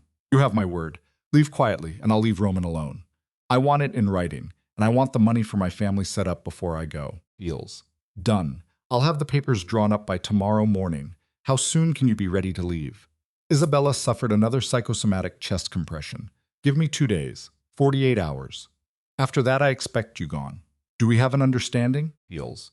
Yes. She severed the feed instantly to prevent cognitive backtracking. For 60 minutes, Isabella operated in a dissociative fugue state. Feels. She gathered basic survival provisions, strictly the essentials required to erase her physical footprint from his environment. Feels. She drafted manifestation documents, one for her mother, another for Marcus' textbook deflection, outlining data without genuine disclosure. Attempting to articulate her motives to Roman resulted in a mental block. She could only write, I am sorry, Feels. Any further justification registered as clinically insufficient. Elena discovered her amidst the wreckage of luggage, actively hyperventilating. Oh, honey, Elena murmured, abandoning detachment to provide physical grounding. What did you do? Feels. I called him, made the deal. I'm leaving in 2 days. Does Roman know? Not yet. She anticipated the severe psychiatric fallout. He's going to lose his mind. I know, Isabella cried, attempting to regulate her nervous system. Feels. But it's the right thing to do. It has to be. Elena countered with grim reality. The right thing and the easy thing are rarely the same. Feels. Nothing about this is easy. Elena provided somatic comfort, allowing Isabella a brief interval of total emotional collapse, processing the profound psychological grief of her impending sacrifice. Subsequently, Feels. Isabella compartmentalized the trauma, masking her internal disintegration. At 2200 hours, Roman breached the perimeter. Isa tracked his auditory signature exiting the elevator, sweeping the penthouse coordinates. Feels. She remained concealed in the unlit library, attempting to synthesize the necessary adrenaline to engage. He locked onto her location. His tracking instinct never failed. Isabella. The vocal fry indicated severe stress. Heals. His physical presentation was haggard, displaying clinical exhaustion and acute paranoia. We need to talk. I know. Roman closed the distance, dropping to eye level to establish dominant but desperate physical intimacy. Heals. Tell me you didn't call my father. Heals. Isabella actively avoided direct ocular contact. I can't tell you that. Roman immediately assumed an erratic pacing sequence. What did you agree to? I'm leaving in 2 days. He's setting up money for my family. And in exchange, he leaves you alone. Heals. Absolutely not. It's already done, Roman. Then undo it. His tone was fractured, bordering on mania. Call him back. Tell him the deal's off. I can't. Why the hell not? Because this is the only way to protect you. Isabella mirrored his posture. Heals. Escalating the confrontation. Your father's right. I'm making you weak, vulnerable. As long as I'm here, he can use me against you. So I'm removing myself from the equation. That's not your choice to make. Yes, it is. It's my life, Roman. My choice. Heals. Not when it destroys mine. Roman applied physical restraint to her shoulders, calibrated to enforce focus, not inflict damage. You think I can just let you walk away, pretend you never mattered, go back to the way things were before? Heals. You did it after Caroline, a vicious psychological strike. Isabella recognized the toxicity instantly. Roman exhibited a severe physical flinch, mirroring blunt force trauma. That was different, he murmured. How? Because I didn't have a choice. Heals. Caroline made her decision, and I had to live with it. But you, his emotional regulation collapsed. You're choosing to leave. You're choosing to break this, and I don't know how to survive that. Isabella's ocular response was entirely involuntary. Heals. I'm doing this because I love you. Heals. Then stay, please, he pleaded. We'll figure something else out. I'll fight him. I'll fight the whole damn world if I have to, but please don't leave. And what happens when you lose everything? Heals. When the empire falls apart and everyone who depends on you suffers because you chose me over them? How long before you resent me for that? I would never. You don't know that. People change when they lose things that matter. Heals. And I can't watch you turn into someone you hate because of me. His grip failed. He displayed the classic posture of a broken subject. So that's it? You've already decided. I'm trying to do the right thing. Heals. The right thing is staying and fighting for us. Now what do you and I make of this? Sometimes preventing a subject's ruin guarantees their psychological demise. Heals. Let's examine this case file together. A textbook trauma bond. They stood close yet psychologically miles apart. When do you leave? Roman asked, his affect hollow. Thursday morning, she replied. He noted his deadline to break her defenses. Heals, declaring he would not surrender. He initiated a guilt protocol, ensuring she felt the burden of his efforts, then withdrew. Isabella collapsed, weeping in severe emotional exhaustion. The following day was clinically punitive. Heals. The narcissist canceled his operations, locking himself in the penthouse. He shadowed her every movement, an intimidation tactic designed to systematically suffocate her autonomy. Heals. They consumed every meal in pathological silence. Later, Isabella discovered him inspecting her luggage, invading her boundaries. You meant it, he probed, testing her resolve. She stated she had to go. He twisted her reality. You want to. Heals. There is a difference. She noted the unfairness, but the narcissist thrived on it. I will not make this easy, he stated, demanding she look into his eyes and deny her attachment. I do love you, she confessed, highlighting her Stockholm syndrome. Heals. Then prove it by staying, he commanded. I cannot, she said, cannot or will not. Her psychological composure fractured. Both. Heals. I cannot observe your father destroy you, she rationalized. Her trauma response masked itself as altruism. Loving you means ensuring your survival, even if it destroys mine. Roman deployed his counter-programming. What is best for me is your presence, Heals, building our shared delusion. She tried to inject logic. In what world? Your father threatens total asset seizure. The criminal syndicates doubt your stability. We are trapped, and my exit is the only variable left. He stepped into her intimate space, Heals, weaponizing a display of simulated vulnerability. If you depart, I will spend my life mourning that I could not cure your martyr complex. Heals. If I stay, you will resent rebuilding the syndicate you lost, she projected. I do not care about the criminal empire, he claimed. A blatant fabrication. He pivoted, admitting he valued the operation, but valued possessing her more. Heals. This confession triggered her emotional relapse. Do not say that. Why? Because it makes separation harder. His bitter laugh indicated sadistic satisfaction. Good. It should cause agony. He framed their toxic enmeshment as authentic and doomed. Heals. I have no choice, she pleaded. You always have a choice, he accused, shifting the blame to her fear. The manipulation worked. Her amygdala was hijacked, terrified of staying to witness the destruction. Heals, yet equally terrified of the withdrawal symptoms if she left. Heals. She operated under the delusion that any decision required catastrophic collateral damage. I am scared, she confessed. Roman applied physical pressure therapy, pulling her into a restrictive embrace. I know, he mirrored. Heals. But I would rather endure high-threat scenarios with you than baseline safety alone. They maintained this codependent contact for an extended duration, trapped in an avoidance loop. That night, insomnia plagued her. She lay immobilized, Heals, calculating the hours until her scheduled extraction. She prepared to sever her trauma bond and mask her psychological distress. At 2 a.m, her room's perimeter was breached. Roman framed the doorway, Heals illuminated like a predatory silhouette. Heals. He utilized prolonged eye contact, and Isabella's cognitive boundaries immediately dissolved. I cannot sleep either, he murmured, establishing false parity. He invaded her sanctuary, sitting on her mattress. Heals. He deployed a classic anchoring technique, recalling their initial encounter. You were terrified in my study, he noted, praising her ability to mask the panic response. You signed the coercion contract with shaking hands, but steady ink. Heals. I am not that strong, she deflected. He reinforced her ego. You are the most resilient subject I have observed. We can survive this external pressure if you submit. Isabella sat up, Heals, pulling her blanket like a physical shield against his psychological probing. Heals. Let's watch him neutralize her logic. What if effort fails? She asked. He offered romantic fatalism. He triangulated his father, labeling the patriarch a systemic bully. I am not my father, he declared. Heals. Separating his psychopathy from his genetic baseline. He claimed total autonomy over his syndicate and his obsessions. Isabella exhibited a sharp respiratory reflex. You love me? He deployed a melancholic microexpression. Heals. I have been fixated on you for weeks, he confessed, framing his emotional blunting as cowardice. She instinctively defended his ego. He touched her face, reinforcing the tactile trauma bond. I am done avoiding my pathology, he promised. Heals. I am holding my territory, he claimed, leveraging a future contingent on her compliance. The victim's lacrimal glands activated. What if my risk tolerance is too low?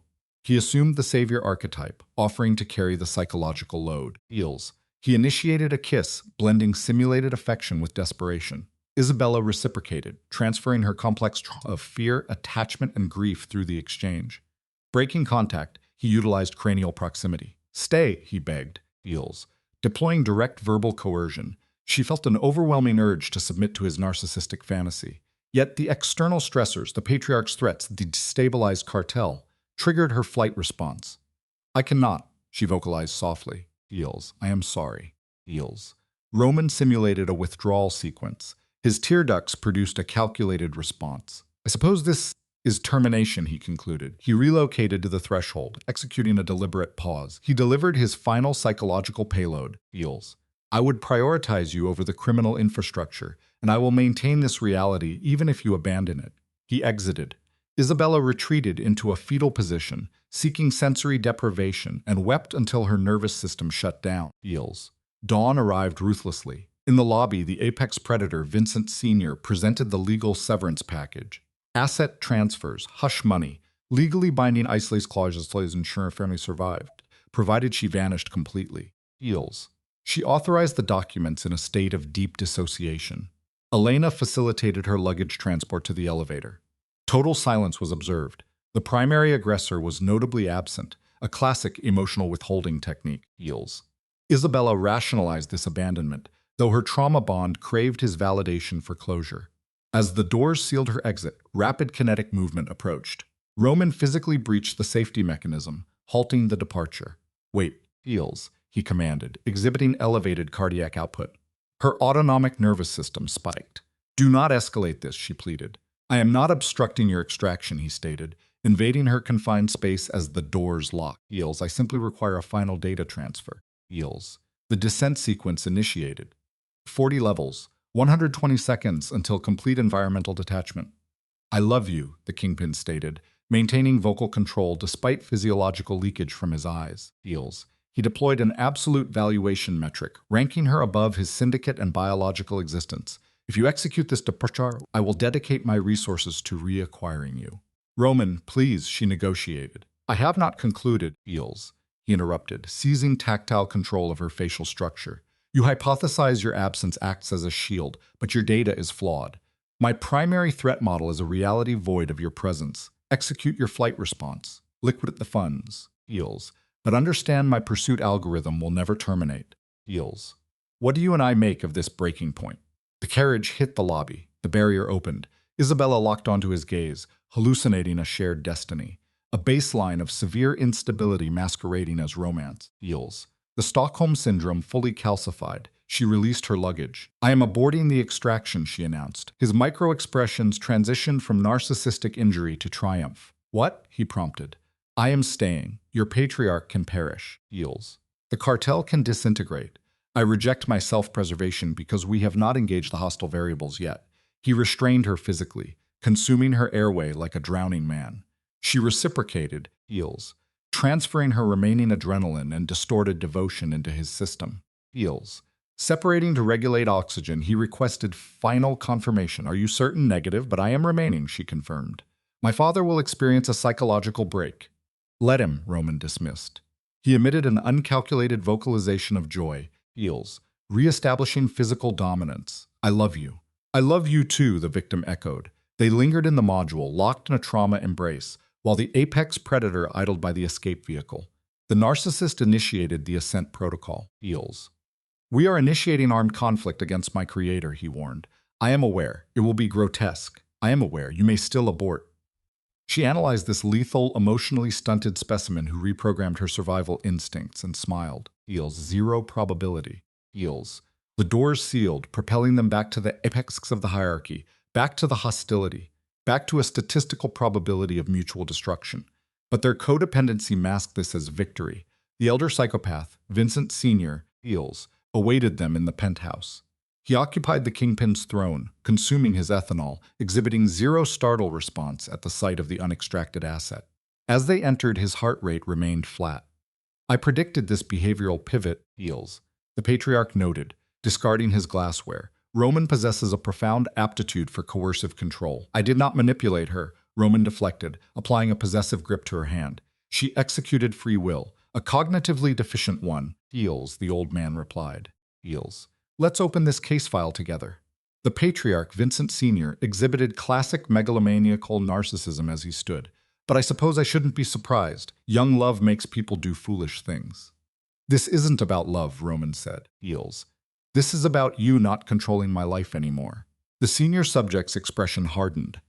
Everything I've done has been to protect this family, to protect you from making the same mistakes I did. What mistakes? Building an empire, Eels. Or destroying everyone you cared about to keep it.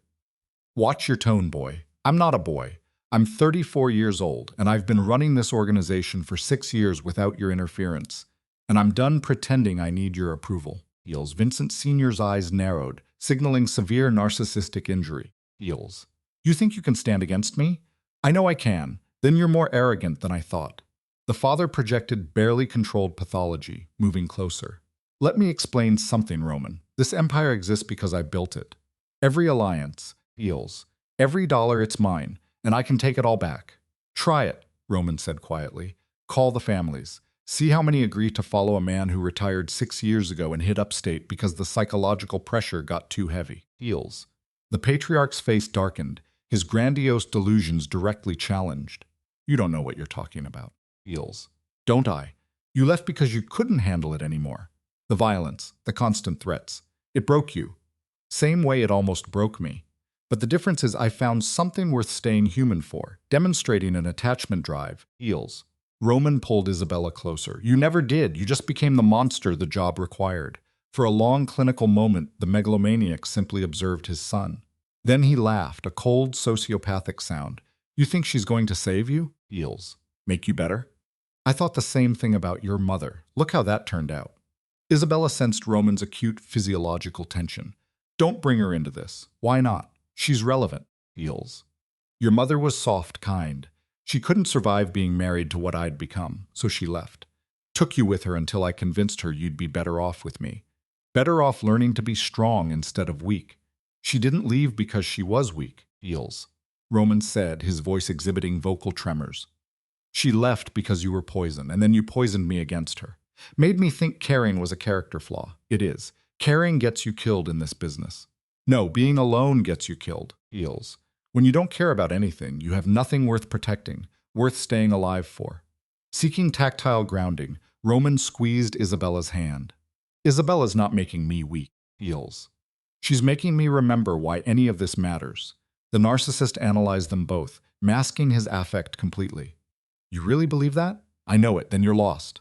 Vincent Sr. finished his whiskey, relying on liquid self-medication. Heals. I gave you a chance to do this the easy way, to send her away quietly and maintain your position, but you chose her over the Empire. So now I'll do what I should have done from the beginning. I'm calling a meeting of the families for a formal challenge. Heals. When I prove you're psychologically unfit, I'll take back what's mine. When's the meeting? Roman asked. 3 days, neutral ground, the Belmore estate. Heals. Every major family will be there. Vincent Sr. moved toward the elevator. Bring your wife if you want. Let them see what's compromised you. It'll make my case easier. He exited the environment. The moment the doors sealed, Heals. Roman pulled Isabella into his arms, experiencing acute adrenaline tremors. We just declared war on your father, Isabella said quietly. I know. He's going to try to destroy you. I know that too. Are you sure about this? It's not too late. Heals. I could still. Roman pulled back, his eye contact piercing. Don't even think about leaving again. We're in this together now. Isabella nodded, actively suppressing her severe autonomic fear response. Heals. What do?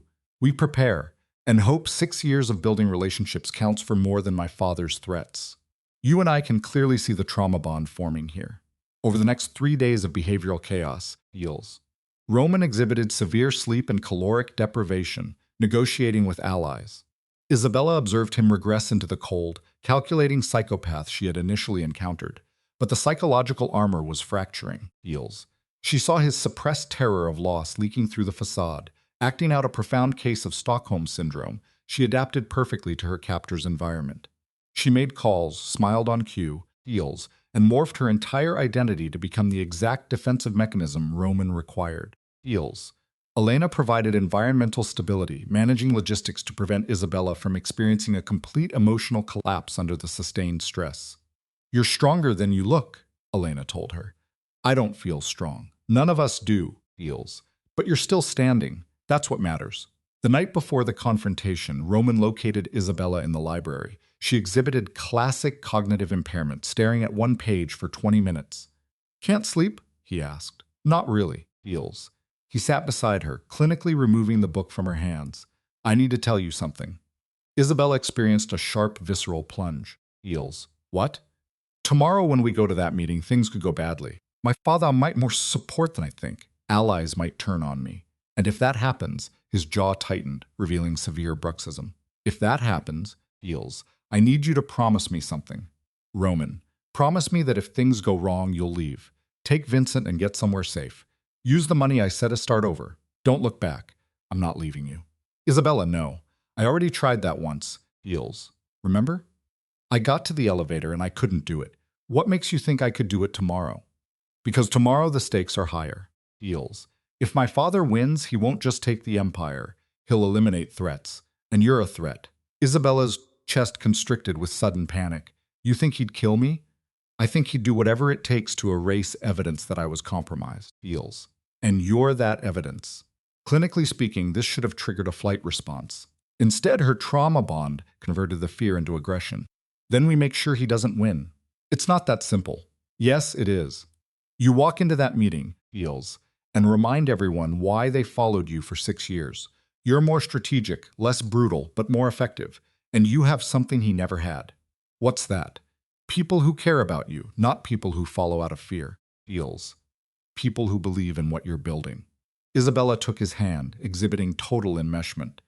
And you have me standing beside you, showing everyone that you're not compromised. You're committed to your people, Heals, to a future that's better than the past.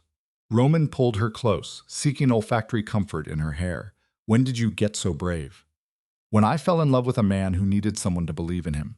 They clung to each other, Heals, a textbook codependent dyad bracing for trauma.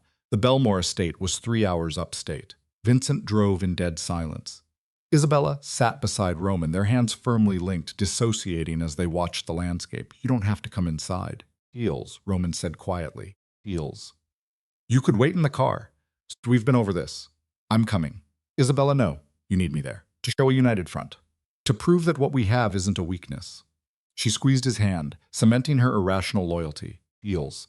I'm not hiding while you fight for us. Roman examined her, his neural pathways flooded with a volatile cocktail of pride, attachment, and primal fear. You know I love you, right? I know. And if anything happens to me, nothing's going to happen to you. Heels. But if it does, I need you to know these past few months have been the best of my life. You made me remember what it feels like to be human. Isabella's vision blurred with tears. Heels. Stop talking like this is goodbye. I'm just saying. I know what you're saying, and I love you too. But we're both walking out of that meeting alive, together. So save the declarations for later. Roman produced a small, non-manipulative smile. Heels. Yes, ma'am. The Belmore estate reeked of generational pathology, old money, old dominance, a psychological battleground where criminal syndicates were built and destroyed over expensive wine. Black, high-status vehicles lined the driveway. Heels. The rival families had gathered. Roman took a breath, regulating his nervous system, and slipped back into his sociopathic persona. Cold, tightly controlled, entirely lethal. But before exiting the vehicle, he analyzed Isabella one final time. Heels. Whatever happens in there, don't let them see you scared. I won't. And stay close to me always. I will. They entered the predatory environment together. Let's observe how this psychological warfare concludes. Heels. The boardroom held a long table and 20 men sitting in collective judgment.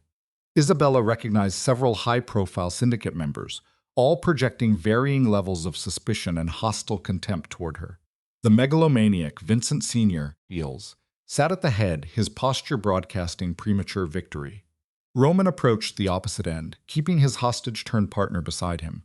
He refused to sit, instead establishing dominance by meeting every gaze with steady, flat affect. Heels. Gentlemen, Roman stated, I understand my father has called this meeting to challenge my leadership. Heels. Let's open the case file. Vincent Sr. exhibits classic megalomaniacal narcissism. He addresses the room, claiming he handed over his criminal syndicate 6 years ago, testing his son's capacity for ruthlessness. Heels. But Roman interrupts with hard behavioral metrics.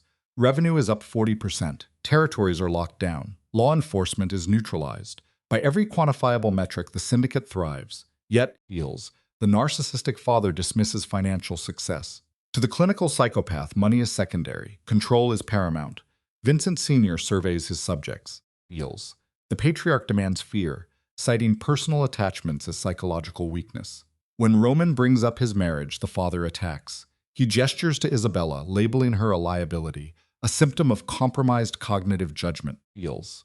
To the megalomaniac, human connection is a pathetic defect. Roman defends his trauma bond. He claims Isabella provides public legitimacy, a stable facade. The father's response is chillingly sociopathic. Heels. He ordered his son to acquire a wife as a functional asset, not to develop an emotional attachment. In his mind, love is merely a structural flaw. Heels. The cartel lieutenants murmur, assessing the Stockholm Syndrome victim among them. Roman insists his emotional pathology doesn't impair his leadership. The father then deploys a classic manipulative ultimatum, pacing the room. Heels. He forces a choice between the syndicate and the girl. It is a psychological trap visible to every predator present. Choosing power proves him a sociopath. Choosing her proves him weak. Roman rejects the cognitive dissonance entirely. Heels. He chooses both. He argues that authoritative dominance does not require the complete eradication of human empathy. Heels. Roman reframes her as a strategic anchor, declaring her a psychological strength. The father mocks this as naive, turning to his underlings to isolate his son. He asks who could trust a commander infected by romantic attachment. Heels. The silence is profound. Then an older lieutenant breaks the conditioning. He states he would trust Roman. His reasoning is evolutionarily sound. A male with an object of affection fights with greater ferocity than a nihilist with nothing to lose. Heels. He confirms Roman's stability. Another pack member verbally aligns with this new alpha. Heels. The subordinate notes their financial prosperity. Why disrupt a functioning system? The father escalates, roaring that supremacy requires ultimate sacrifice, stripping away all external identities. Roman dissects this hypocrisy instantly. Heels. He asks if that obsessive commitment is why his father fled upstate. The narcissist's mask slips. Roman diagnoses the truth aloud. The older man suffered a psychological collapse. The paranoia and violence shattered him, heals, just as it broke Roman's mother. But Roman insists he is managing the trauma, using his bonded partner as a stabilizing coping mechanism, not a distraction. Heals. Let us examine this pivot. Roman declares she is his primary motivator. Every calculated risk stems from a desire to preserve his remaining humanity. He exposes his father's core deficit. Heals. The inability to form genuine attachments is exactly why the older man's psyche fractured. The room absorbs this clinical deconstruction. The aging kingpin stares, and a micro-expression of profound recognition flashes across his face. Heals. He is finally perceiving his son's alternate psychological framework. He quietly questions Roman's certainty. Then, the megalomaniac turns his diagnostic gaze onto Isabella. He asks if she loves her captor. Her pulse spikes. She confirms it. Heals. He probes the depth of her Stockholm syndrome. Will she die for him? He warns that their underworld ecosystem is a relentless psychological meat grinder. Isabella maintains intense eye contact, showing zero autonomic arousal or fear. Heals. She states she will endure whatever trauma comes. The sociopathic father studies her resilience. Slowly, his face affect shifts. It is not empathy, but a clinical acknowledgement of a formidable organism. He addresses his enforcers. Heals. He admits he suspected his son was hindered by emotional sentimentality. But evaluating the behavioral evidence now, he sees a subject driven by a dangerous protective fixation. Heals. He concedes this deviant attachment might be a stabilizing strength he lacked. The victim, Isabella, registers profound cognitive shock, but a narcissist never truly surrenders control. He demands empirical proof. Roman retains power, heals, but the father installs a psychological tripwire. Any systemic failure linked to her triggers an immediate, permanent coup. Roman tests the parameters, asking who defines the failure. The father delegates this to the council's majority, heals. It is a highly volatile operational matrix, but preferable to violent tribal conflict. Isabella signals her submission to the new reality. Roman accepts the negotiated ceasefire, heals. The patriarch offers a physical handshake. It is a rigid transactional gesture, completely hollow of familial warmth. The subjects disperse, displaying mixed pack behaviors, some submitting to Roman, others avoiding his gaze. Heals. Isabella maintains her adaptive persona flawlessly. Once isolated in a corridor, the adrenaline drop hits them. Roman initiates intense physical contact, reinforcing their trauma bond. He claims a shared victory. Heals. But Isabella's reality testing remains sharp. She correctly diagnoses that the aging predator merely delayed the violent confrontation. Roman agrees, noting this tactical delay allows them to solidify their dominance hierarchy. Heals. He rationalizes the risk, focused purely on preserving his primary emotional anchor. They transition back to their secure environment, their nervous systems crashing from the acute stress response. In the sterile luxury of their penthouse, Heals, they consume alcohol to chemically regulate their anxiety. She curls into his personal space, a classic mammalian-seeking behavior. She questions their next behavioral phase. Roman outlines a strategy of normalization, Heals, proving their attachment is functionally optimal. He knows the narcissistic father will monitor them, praying for their psychological collapse. Isabella deploys dark humor as a defense mechanism against the crushing psychological pressure. Heals. Look at this closely. Two subjects thoroughly traumatized, forging a profound codependency. The following months show a fascinating shift in baseline behavior. Roman remains a high-functioning apex predator, managing a criminal syndicate. Heals.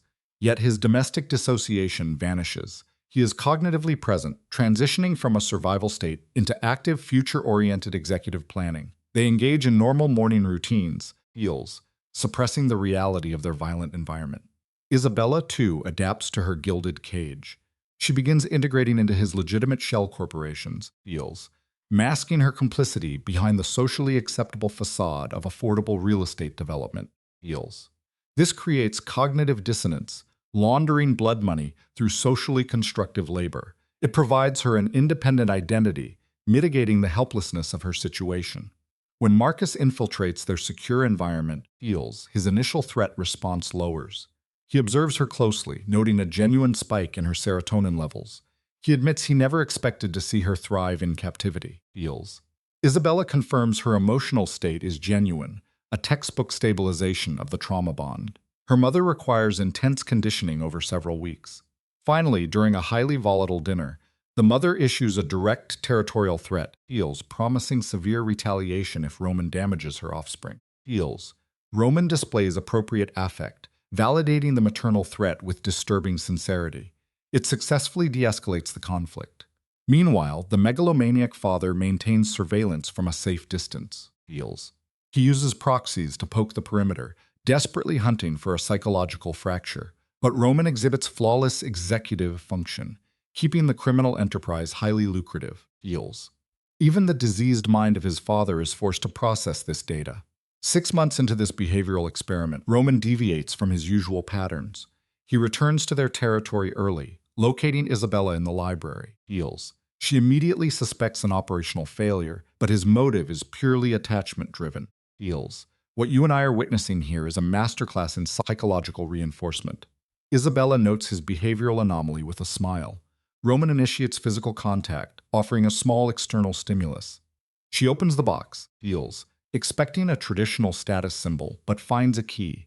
He purchased property in her childhood territory. He openly acknowledges the claustrophobic reality of her existence, calling their penthouse a cage. Feels. He provides a controlled environment masquerading as a normal, pressure-free sanctuary. The gesture shatters her emotional defenses, triggering a profound tear response. Feels. She actively verbalizes her desire to solidify their shared delusion of a normal life. Feels.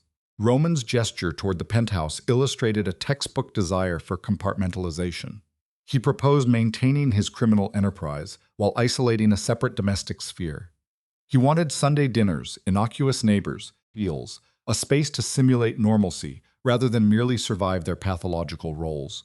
He argued they could manage both the syndicate and domesticity with strategic cognition.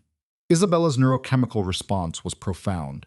She kissed him, Feels, verbalizing a depth of affection she previously deemed impossible, a fascinating manifestation of adaptive bonding. Within days, they procured the secondary property. It was structurally unassuming. A standard brownstone in a quiet district, Feels. For Isabella, it represented the ultimate psychological anchor, a return to the baseline stability she assumed her trauma had permanently eradicated. Feels. They partitioned their environments, utilizing the penthouse for syndicate operations and the brownstone for psychological grounding. Systematically, they constructed a domestic baseline. Feels. We see the extended family unit restructuring itself around this new dynamic. Marcus utilized the space as an emotional retreat, forming a classic bonding dynamic with Roman over athletic debates and cinema. Feels. Isabella's mother initiated weekly visitations. Despite her justified paranoia, her maternal attachment overrode her survival instincts. She began observing Roman not as a violent sociopath, Feels, but as a fractured psyche attempting cognitive rehabilitation. Even Elena, their manager, integrated into this surrogate family model, illustrating how shared environmental stress often erodes traditional hierarchical boundaries. Feels. Roman's behavioral modification was statistically anomalous. His chronic emotional suppression dissolved. He began exhibiting spontaneous positive affect, lowering his defensive barriers to permit vulnerability. Feels. He still bore the sociopathic burden of his syndicate, constantly navigating violence and lethal decision-making. However, his domestic anchor now provided a necessary stabilizing motivation. 2 years into their contractual union, Feels. Roman's pathology shifted entirely. On a routine Tuesday, he observed Isabella engaged in basic culinary tasks. He initiated unexpected physical contact and presented a fascinating proposition. He asked to marry her. Feels. When Isabella pointed out their existing legal binding, he dismissed it entirely. Feels. Roman classified their initial union as a mere transactional obligation. He actively sought to replace that trauma-induced contract with an autonomous emotional commitment void of coercive parameters. Feels. Let us examine this psychological pivot together. He explicitly desired to articulate vows grounded in genuine attachment rather than survival mechanics, eliminating any contractual escape clauses. Feels. Isabella's tearful acceptance indicated a complete cognitive rewrite of their shared history. They executed this secondary ceremony weeks later. It was a minimal civic affair, restricted to immediate emotional attachments. Feels. They entirely abandoned their coercive framework, functioning as two severe trauma survivors actively selecting mutual dependency over isolation. Feels. Their verbal affirmations lacked any strategic manipulation. They were authentic expressions of a complex attachment that had stabilized into genuine affection. The subsequent gathering featured fascinating neurotypical social behaviors. Feels. Marcus delivered an emotionally unregulated speech, while Elena displayed alcohol-induced disinhibition. Isabella's mother exhibited profound cognitive dissonance, actually thanking the man who once terrorized them. Roman, feels, who previously utilized classic defensive isolation, believing emotional intimacy guaranteed mutual destruction, experienced a complete psychological paradigm shift. He no longer viewed human connection as a systemic vulnerability. Feels. He categorized it as his ultimate cognitive triumph. Feels. During their post-event isolation, Isabella probed for any latent regret regarding his deviation from standard antisocial progression. Roman denied any remorse. Feels. When she noted his father's clinical assessment, that emotional ties rendered him a compromised operative, Roman forcefully rejected the diagnosis. He reframed his attachment as a superior organizational asset. Feels. Rather than functioning on pure sociopathic control, his emotional stakes ostensibly enhanced his strategic efficacy. Feels. He concluded the interaction by asserting that constructing a stable domestic nucleus entirely superseded the acquisition of illicit power. He had successfully substituted a criminal empire for psychological sanctuary. Feels. The subjects engaged in physical affection, finding stabilization in their shared environment. These were two individuals subjected to extreme psychological fracturing and commodification. Feels. They ultimately deduced that embracing this emotional bond was their most functional coping mechanism against systemic trauma. Half a decade later, we observe Isabella in their residence, cradling their offspring, Sophia. Feels. Roman arrived from a legitimate financial entity, having systematically extracted himself from the overtly lethal sectors of the family syndicate. Upon inquiry about his day, he reported his routine as mundane, strictly legal, feels, and highly satisfactory. He displayed standard paternal bonding behaviors. Feels. Isabella mirrored his sentiment, confirming their mutual normalization within this fabricated sanctuary. The overarching criminal structure still persisted, of course. Vincent Sr. had retreated, feels, though he maintained a pattern of critical oversight. Roman managed to decentralize his operations, retaining influence while minimizing direct exposure to psychopathic violence. Their environment remained volatile. Feels. Adversarial elements and external threats required continuous cooperative defense, yet their mutual reliance significantly mitigated the psychological toll. That evening, while observing their neighborhood, Feels, Isabella initiated an exercise in retrospective analysis. She prompted Roman to verbally process the violent genesis of their entire relationship. Feels. Roman admitted to daily rumination. When questioned about the coercive contract and his father's manipulative bartering, he expressed remorse for the methodology, but absolutely none for the outcome. Isabella concurred with this assessment. Feels. Roman articulated that her presence functioned as a critical intervention, disrupting his sociopathic trajectory and restoring his capacity for human empathy. Isabella validated this reciprocal healing, Feels, noting how extreme duress catalyzed her own latent psychological resilience. You and I must acknowledge the profound paradox here. Their dynamic was not an idealized romance, but a conscious survival strategy, Feels, requiring daily behavioral reaffirmation despite severe environmental toxicity. Feels. Their constructed reality was highly complex, characterized by ongoing friction but deemed clinically beneficial. Analytically speaking, Roman's most severe risk assessment was never defying a kingpin or navigating a lethal subculture. Feels. His most dangerous psychological gamble was dismantling his own defense mechanisms, allowing himself to experience attachment, and daring to believe he deserved a positive outcome. Conversely, Feels. Isabella, initially a commodified asset who endured a deeply traumatizing initiation, recalibrated her entire understanding of fortitude. She learned that psychological endurance does not require the absence of fear. Feels. It requires the executive function to remain present despite intense neurological panic. Their clinical history contains no delusions of perfection. It is simply their factual record. Feels. It was an architecture of mutual sacrifice, driven by a stubborn cognitive refusal to submit to their environment. In a syndicate ecosystem where violence and terror dictate behavioral economics, these two anomalies identified a superior stabilizing metric. They secured absolute mutual dependency. For their survival, that adaptation was everything.